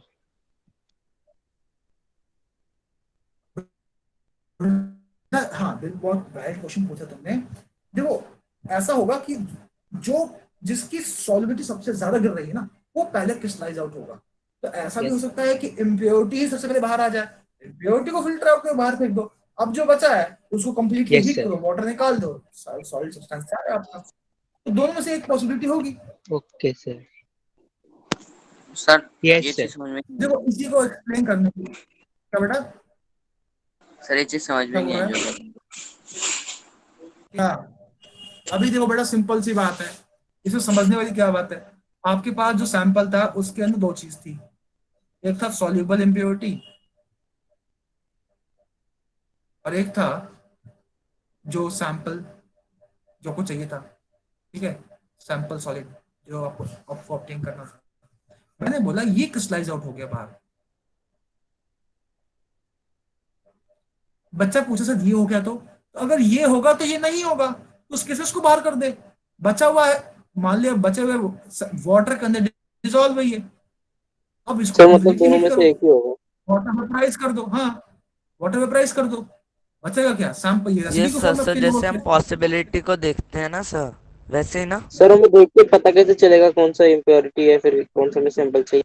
बेटा देखो आपको बोला जाएगा कि इसमें ये चीज मेरे को चाहिए, तो उसकी कैरेक्टरिस्टिक आपने पहले से पढ़ा हुआ होगा, आपको उसका आइडिया पहले से ही होगा चीजों का कि उसका कलर कैसा होता है, दिखता कैसा है, आपको पहले से उसका आइडिया होगा। ऐसा नहीं है कि रैंडम आपको बोल दिया जाएगा ये निकालो। Okay sir. Okay sir.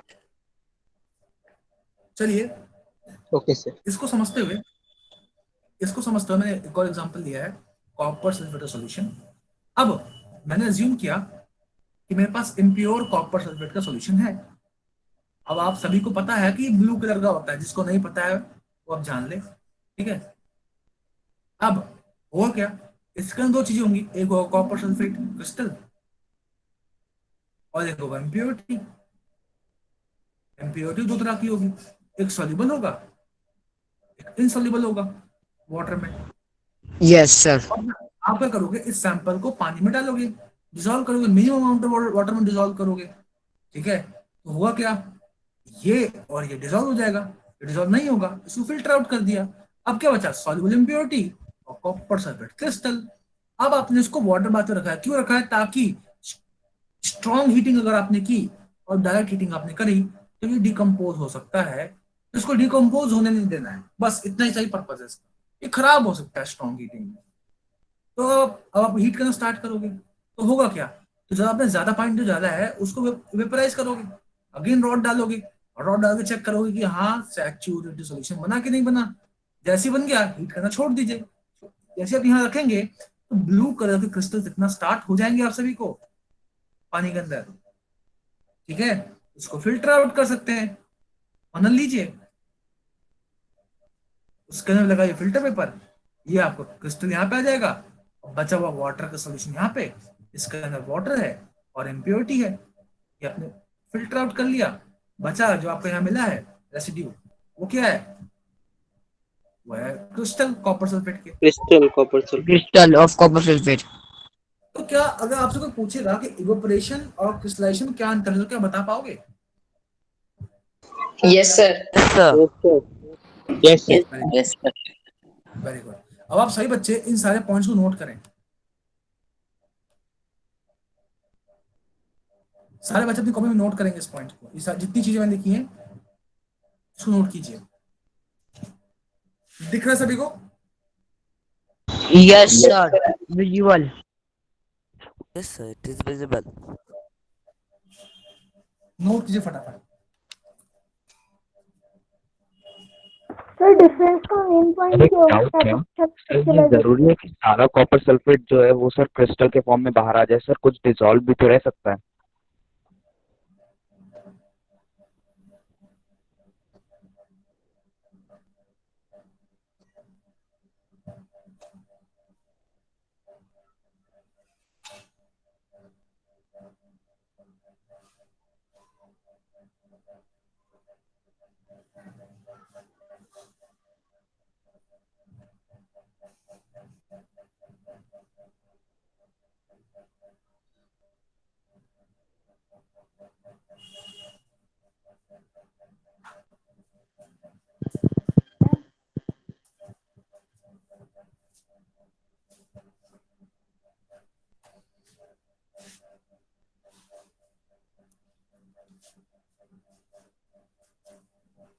Done. No sir. No sir. Sir sir आपने ऑप्टेंड काट रखा है तो ऑप्टेंड क्यों काट रखा आपने? क्या बेटा? आपने थर्ड पॉइंट में ऑप्टेंड काट रखा है, वो क्यों काट रखा है ऑप्टेंड? काट कहाँ रखा है भाई, गलती से हो गया होगा। Okay sir. सर फिर जो इम्प्योर सब्सटेंसेस हैं जो कि सोल्यूबल है उनको कैसे निकालेंगे फिर वाटर से? बेटा देखो, जब एक चीज बाहर निकल जाएगी तो दूसरी चीज जो बची उसको तो हीट इवेपोरेट कर निकाल सकते हो। मान लो आपके पास कॉपर सल्फेट और एक सोल्यूबल इम्प्योरिटी थी, आपने क्रिस्टलाइजेशन टेक्निक से आपने कॉपर सल्फेट को सेपरेट कर लिया, अब क्या बचा? पानी और इम्प्योर सोल्यूबल सब्सटेंस। वाटर को हीट कीजिए, सारा इवेपोरेट कर दीजिए, अंत में जो बचेगा वो क्या होगा? इम्प्योर सब्सटेंस जो डिसॉल्व था उसमें। Okay sir. Sir sir, one copper sulfate molecule, sir, from how many water molecules does it combines? 4 बेटा, 4। Okay sir.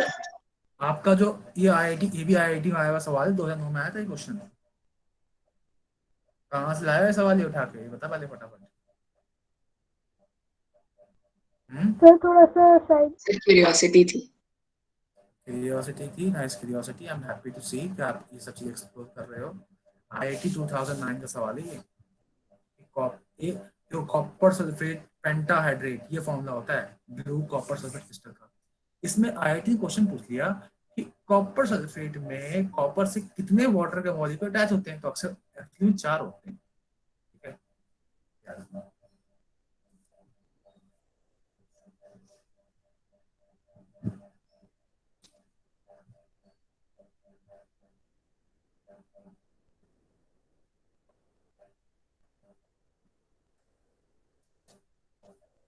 Noted everyone?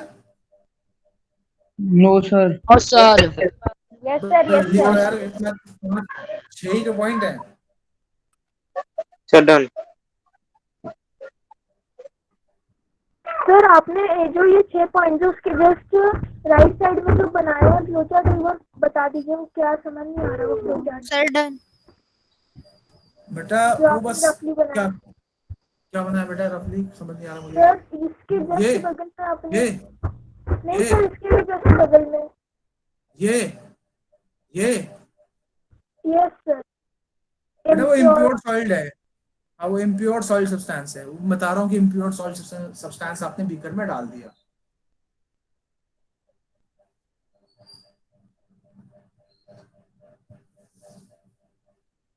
Sir जब हम इस प्रोसेस के बाद कूलिंग करते हैं तो सर वो कौन से टेम्परेचर में होता है? 0 डिग्री से ऊपर ही होता है ना?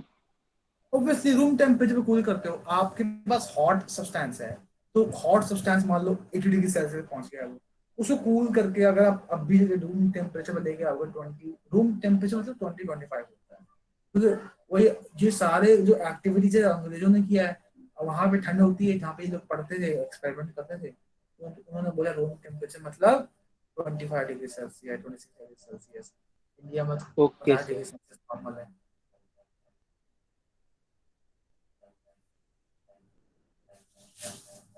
सर अगर हमने क्रिस्टलाइजेशन प्रोसेस करने के बाद उसी में उस सॉलिड को रहने दिया तो सर उस कुछ टाइम बाद तो वो दोबारा डिसॉल्व हो सकता है ना उसमें?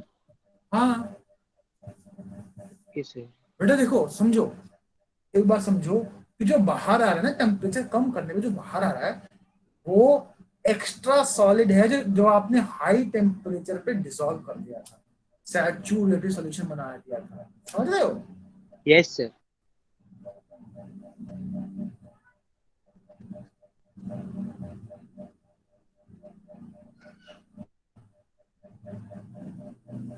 चलिए अब हम आगे बढ़ते हैं।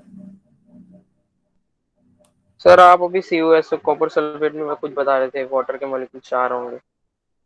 हाँ तो बेटा बस इतना ही है, आपको स्ट्रक्चर दिखा सकता मैं। कॉपर सल्फेट में फॉर्मूला तो 5 होता है, CH4 5H2O, लेकिन 4 वाटर के मॉलिक्यूल कॉपर से अटैच होते हैं, बस ये है। सर फॉर्मूले में तो 5 होते हैं। हाँ फॉर्मूले 5 है पर अटैच 4 है कॉपर से। ठीक है, अभी केमिकल बॉन्डिंग नहीं है बेटा, केमिकल बॉन्डिंग जब क्रिस्टलाइजेशन आएगा तो प्रोसेस में बताऊंगा। कौन सा प्रिंसिपल है? क्या बेटा, क्या बोल रहे हो? सर प्रिंसिपल कौन सा है What पूछ रहे हैं principle वो। does crystallization follow? Yes, very good question. Difference of solubility at different temperature. So this is the principle of crystallization. Difference of solubility at different temperature. कोई प्रिंसिपल पूछ ले, याद रखिएगा।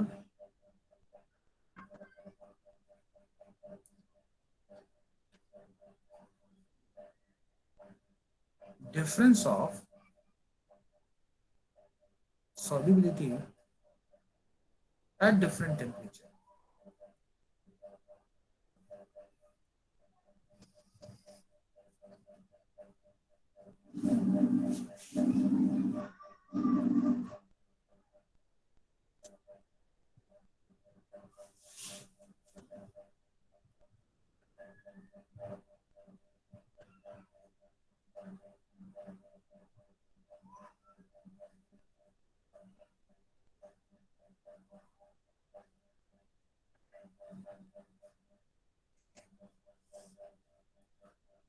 तो अब जो हम पॉइंट सीखने वाले हैं वो है chromatography.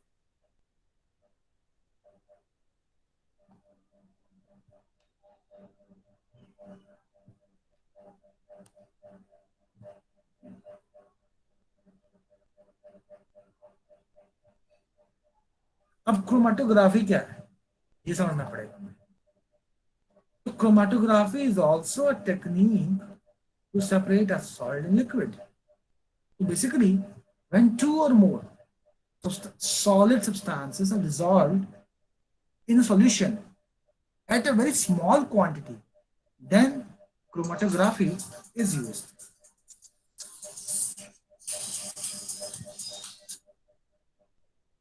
Now, there are various kinds of chromatography, but in this particular syllabus, we only have paper chromatography. Paper chromatography. Yes. Sir dye तो जो वाला कि ना सर। हाँ बेटा बता रहा हूँ। देखिए आपका जो क्रोमेटोग्राफी टेक्निक है वो दरअसल किसी एक सॉल्यूशन प्रेजेंट दो या दो से ज्यादा सॉलिड को सेपरेट करने के लिए यूज किया है। ठीक है, ये किस प्रिंसिपल बेस्ड है? Basically it is based on the fact that दो टू और मोर substances are soluble in water in the same solvent, कह सकते हो दो या दो से ज्यादा सब्सटेंस सॉल्युबल हो सकते हैं सेम सॉल्वेंट में, लेकिन उनकी सॉल्युबिलिटी अलग अलग होती है। इस बात को तो मानते हो ना कि हर सब्सटेंस की यस सर। सॉल्युबिलिटी अलग अलग। Yes sir. तो सबसे पहला पॉइंट तो हमें ये लिख समझ, देखो ये तो अब सभी को सेपरेशन टेक्निक है, लेकिन उससे ज्यादा इंपॉर्टेंट क्या है? प्रिंसिपल नोट करना। हम प्रिंसिपल नोट कर लेते हैं, इसका बहुत इंपॉर्टेंट एग्जाम में आएगा। इज सर आपकी स्क्रीन फ्रीज हो रही based है। on the fact, अभी भी हो रही है, no sir. different no sir नहीं। substance have different solubility in the same solvent. ये है प्रिंसिपल आपकी क्रोमेटोग्राफी का कि डिफरेंट डिफरेंट सब्सटेंसेस की सेम सॉल्वेंट में सॉल्युबिलिटी भी अलग अलग होती है। ठीक है,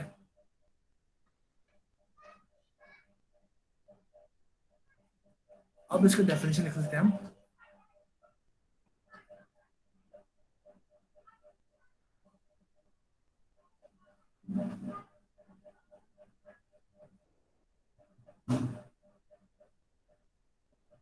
Chromatography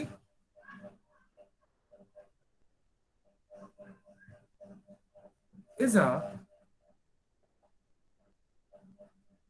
technique of separating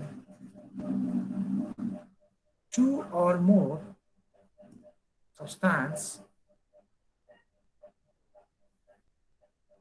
present in a liquid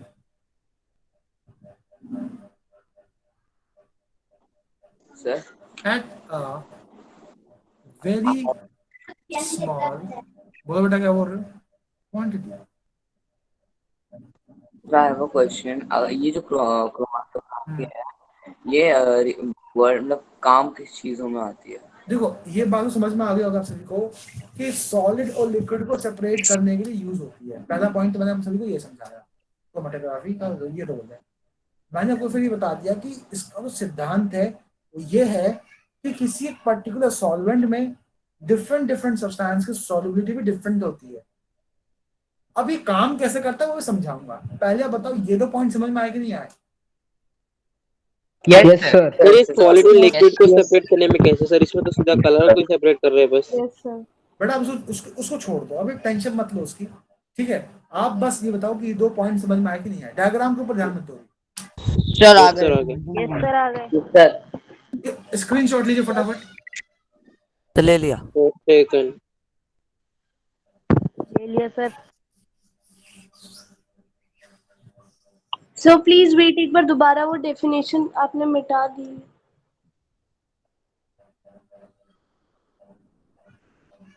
बेटा वापस भी नहीं आ रहा आपको? बेटा आप स्क्रीनशॉट कीजिए, शेयर कर लेना। बेटे आप में से कोई भी बच्चा स्क्रीनशॉट शेयर करना बच्चे के साथ।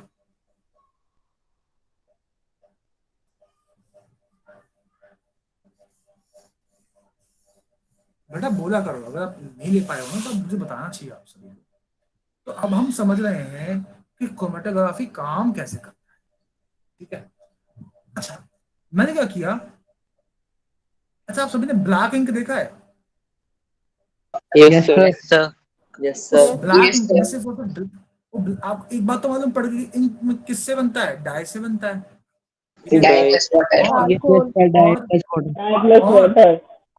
ब्लैक डाई बनाने के लिए आपको बहुत सारे डाइज लेने पड़ेंगे। You need mixture of different dyes, तब जाके उनके मिक्सचर से क्या बनेगा? ब्लैक डाई या ब्लैक इंक तैयार होगा। इस बात से अग्री करते हो ना?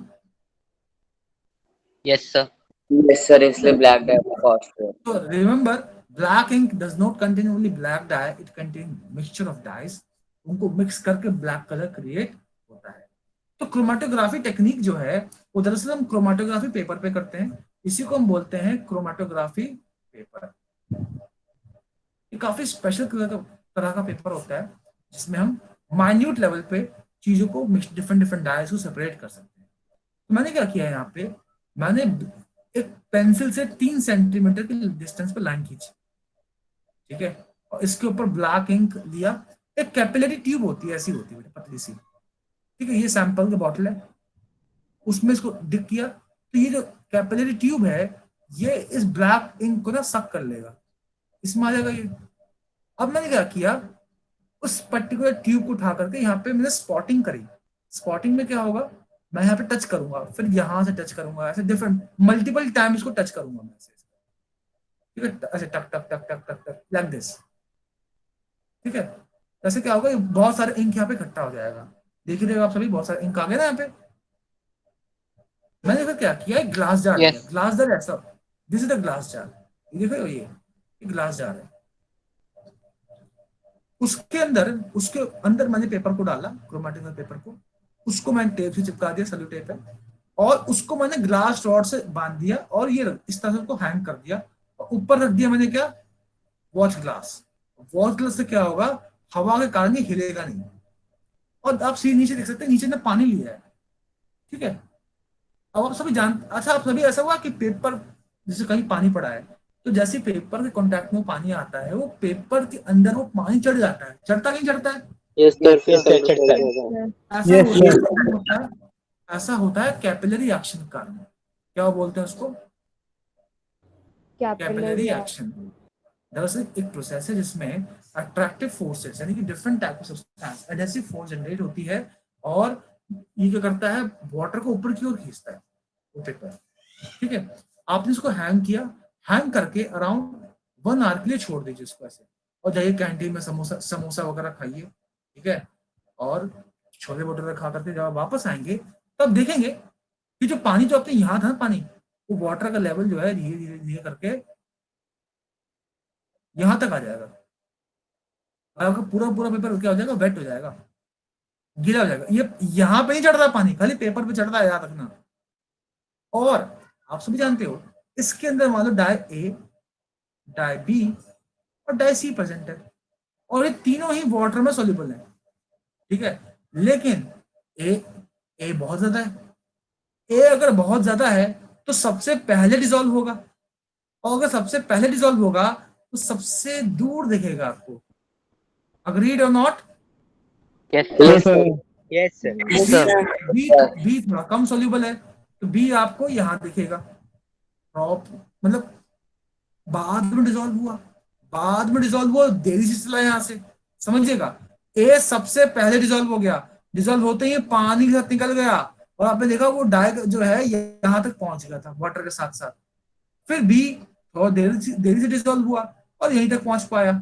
और सी बहुत देर से डिसॉल्व हुआ क्योंकि उसकी सॉलिबिलिटी बहुत कम थी वाटर में, तो वो यहीं तक रह गया। अब देख सकते हो मतलब ए बी इससे सी। हमें अलग अलग कलर भी मिल जाता है, उनकी सॉलिबिलिटी भी पता चल जाती है। यस, तो ये जो जितना दूर ये जा रहे हैं वाटर में उतने ही ज्यादा वो सोल्यूबल है, आपको ये याद रखना है। तो आप देख सकते हैं यहाँ पे, अब जो यहाँ पे जो सेपरेटेड डाइज मिले हैं विद ऑन क्रोमेटोग्राफी उसको हम कलेक्टिवली बोलते हैं क्रोमेटोग्राम, ठीक है। ऐसे डॉट्स थोड़ी होते हैं क्रोमेटोग्राफी पेपर में, क्या बेटा? डॉट्स थोड़ी होते हैं सर, ऐसे अलग अलग धारियां हाँ से बेटा, बनती हैं सर, लेयर्स। मुझे पता है, अरे वो तो मुझे पता है धारियां बनती हैं, लेकिन यहाँ डायग्राम में यही दिया तो मैं क्या कर सकता हूँ बेटा, कुछ कर सकता सर हूँ? हाँ बोलो। Sir chromatography paper normal paper से काफी डिफरेंट होता है। Exactly, it is little bit thicker, ठीक है। मैं आपको यहाँ पे एक इमेज दी हुई है, मैं आपको ये इमेज दिखाता हूँ, काफी अच्छी इमेज है। तो रियल लाइफ में ऐसी होती है क्रोमेटोग्राफी।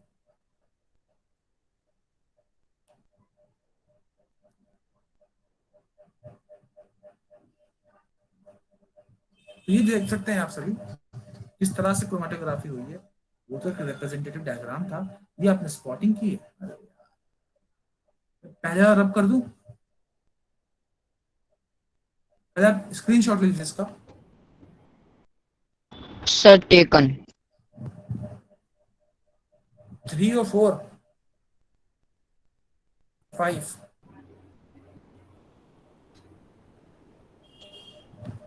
चलिए, तो आप सभी यहाँ देख सकते हैं ये लैब में इस तरह से काम होता है। इसने बीकर में ही कर दिया है पर ये गलत है, ऐसे बीकर में नहीं किया जाता है, ग्लास जार होता है, प्रॉपर ग्लास जार में किया जाता है, ठीक है। ये है क्रोमेटोग्राफी पेपर और देख सकते हैं इसने डिप किया वाटर में और वाटर धीरे धीरे ऊपर चढ़ गया। देखिए यहाँ पे 2 फेज है, इसको हम बोलते हैं स्टेशनरी फेज। क्या बोलते हैं? Stationary phase. स्टेशनरी ये फेज। रुका हुआ है और वाटर मूव कर रहा है, तो इसको हम बोलते हैं मोबाइल, वाटर को हम बोलते हैं mobile phase. Water is moving, this is why we call it as mobile phase. Mobile phase, this is mobile मतलब घूमना, ठीक है। आपने सुना मोबाइल लाइब्रेरी, मोबाइल एटीएम, तो मोबाइल मतलब भ्रमण करने वाला, ठीक है। तो this particular dye is there, आप देख सकते हो डाई कैसे सेपरेट हुआ है, एक यहाँ पे आ गया, एक यहाँ पे आ गया, ये यहाँ पे आ गया, ये ज्यादा सोल्यूबल है, हम ये बहुत कम, ठीक है। जब पानी यहाँ तक पहुंच गया तो देख सकते हैं ये यहाँ पे है, ये यहाँ पे है और ये यहीं पे है। सर कलर लेकिन तो थोड़ा साइड में भी फैल गया। हाँ बट ऐसे ही होता है, ये ठीक है कॉमर्शियली सर। इसको यूज नहीं करते, ये बस एक्सपेरिमेंटल पर्पस के लिए बेटा, कॉमर्शियली इसको हम यूज नहीं करते हैं। सर जैसे हमें अंडरस्टूड? जैसे इसमें से 2 कलर भी मिले तो दोनों को अलग अलग सेपरेट कर सकते हैं हम? हाँ, या 3 थे, 2 होंगे 2 मिल जाएंगे। सर ठीक 3 है को अलग अलग तो कैसे करेंगे अब पेज से? बेटा पेज से नहीं कर पाओगे, ये पेज से नहीं हो पाएगा, ये बस समझाने के लिए होता है, लैब में बस काम करने के लिए होता है, ये कॉमर्शियली यूज नहीं होता, फिर तब तो कह रहा हूँ साइड कॉमर्शियली बहुत सारे सर स्टडी के लिए ना? यस, बस ये बच्चों को सिखाने के लिए पर्पस होता है इसका, इसका लैब लैब में ही यूज है। बाकी जब आप उसको कॉमर्शियली इसको यूज नहीं करते, कॉमर्शियली तो बहुत सारी टेक्निक है हमारे पास,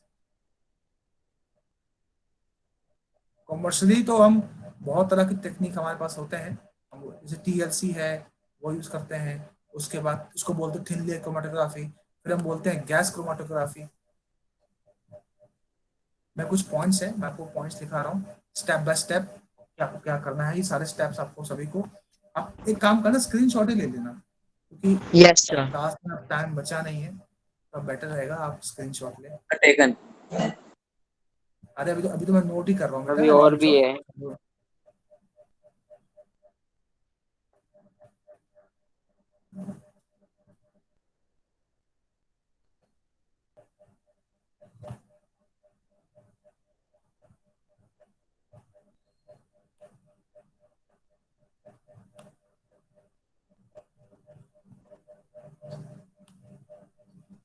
आई होप आप सभी को पता होगा कि आप सभी की फेस टेस्ट होने वाले हैं, इसमें आपका first and second yes chapter आएगा, ठीक है। सर फेस टेस्ट क्या तो होते हैं? फेस टेस्ट में आपको वैसे ही टेस्ट होगा जैसे अभी तक आप देते आए हो, लेकिन complete second and first and second chapter आने वाला है उसमें। Okay sir. सर कब है फेस टेस्ट? कब है? बेटा अभी नहीं है, जो अगला होगा, होगा उसी में होगा। तो पढ़ना स्टार्ट कर दो, जो नहीं पढ़ रहा है बच्चा उसके उसको बता रहा हूँ, जो पढ़ रहे हैं you can be relaxed for this.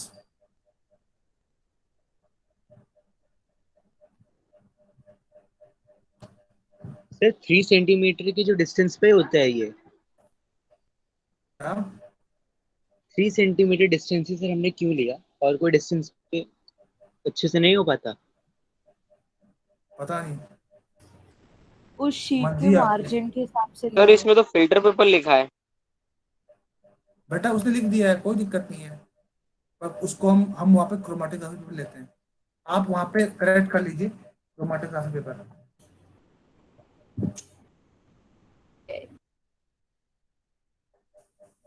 Sir ऐसा तो नहीं होता ना कि 3 सेंटीमीटर के बिल्कुल सेंटर में लगाना जरूरी है?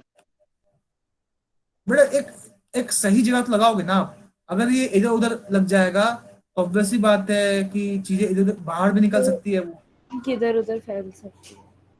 ठीक है। 3 सेंटीमीटर का मतलब है कि वो इंक, आपका जो इंक है ना वो डिप नहीं होना चाहिए, आप 3 सेंटीमीटर लो, 3.2 ले लो, 4 ले लो, बस आपको इतना ध्यान रखना है कि इनिशियली वो वाटर में डिप ना हो,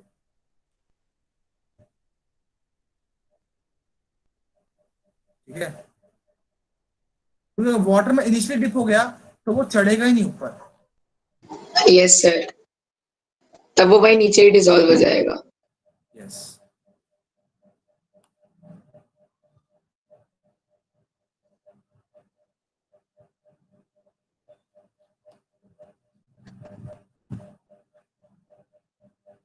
नो स्क्रीनशॉट लीजिए इसका फटाफट। चल ले लिया। टेकन। टेकन। अब मैं आपको बता रहा हूँ, आशा करता हूँ आप सभी ने स्क्रीनशॉट ले लिया इसका। Yes sir. Yes sir. Yes sir. Yes sir.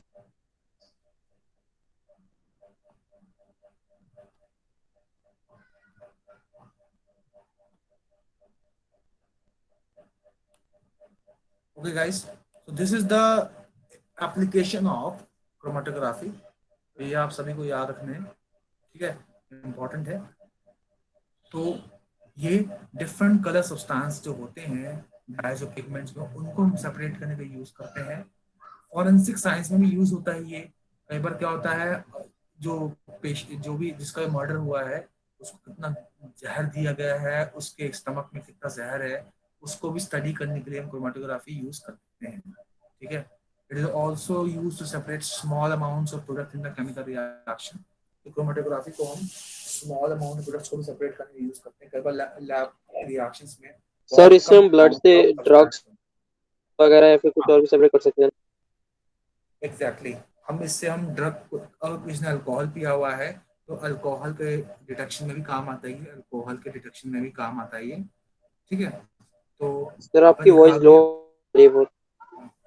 बेटा आपकी हो रही है क्योंकि आपकी आवाज नो सर सही है। हाँ सर क्लियर सही है आपकी वॉइस।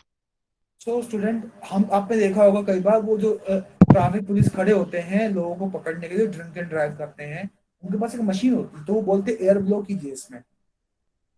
Yes sir. तो उसके अंदर क्रोमेटोग्राफी टेक्निक की यूज होती है।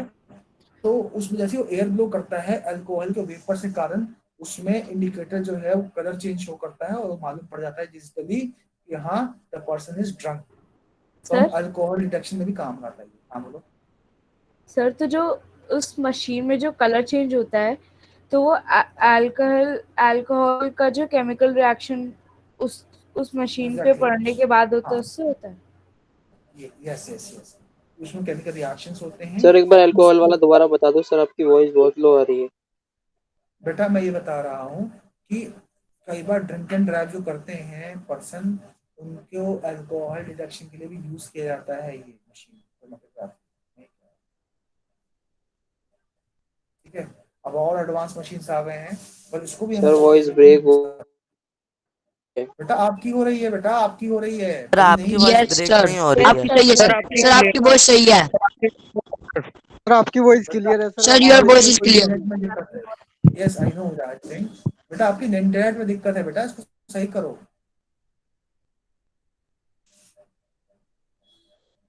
चलिए यहाँ तो समझ में आया सभी को? Yes sir. Yes sir. Sir अब आ रही है सर, एक बार और कर दो रिव्यू। बेटा मैं आपको बस ये बता रहा हूँ कि अल्कोहल डिटेक्शन के लिए भी यूज करते हैं क्रोमेटोग्राफी, जहाँ पे a person is made to pass through that particular test. अगर क्रोमेटोग्राफी में कलर चेंजेस आते हैं तो मालूम पड़ जाता है तो पर्सन इज ड्रग और अल्कोहल, और उसको फिर हम इजीली फाइंड कर सकते हैं। ठीक है, तो मैं बस ये बता रहा हूँ। नेक्स्ट हम जस्ट सिंपल डिस्टिलेशन पढ़ने वाले हैं नेक्स्ट क्लास में। तो आप अभी तक जितने डीबीपीज हैं, यहाँ तक जितना पढ़ाया मैं ना, यहाँ तक जितने क्वेश्चन अटेम्प्ट करिए, और नेक्स्ट क्लास में भी चैप्टर खत्म करने की कोशिश करेंगे बाय गॉड ग्रेस। अगर हो जाए तो बहुत अच्छी बात है, हो जाना चाहिए। और फिर हम डीबीपी से क्वेश्चन में देख कर हम इस चैप्टर को निपटाएंगे। ठीक है, okay sir. Okay sir. Okay sir. Sir आपने क्या बोला, क्या करेंगे? बेटा we will try to finish up these particular things. Chapter को खत्म करने की कोशिश करेंगे नेक्स्ट क्लास में। क्या? Okay sir. Okay sir. Good night sir. ठीक है, गुड नाइट सर। ये class and sir good evening sir.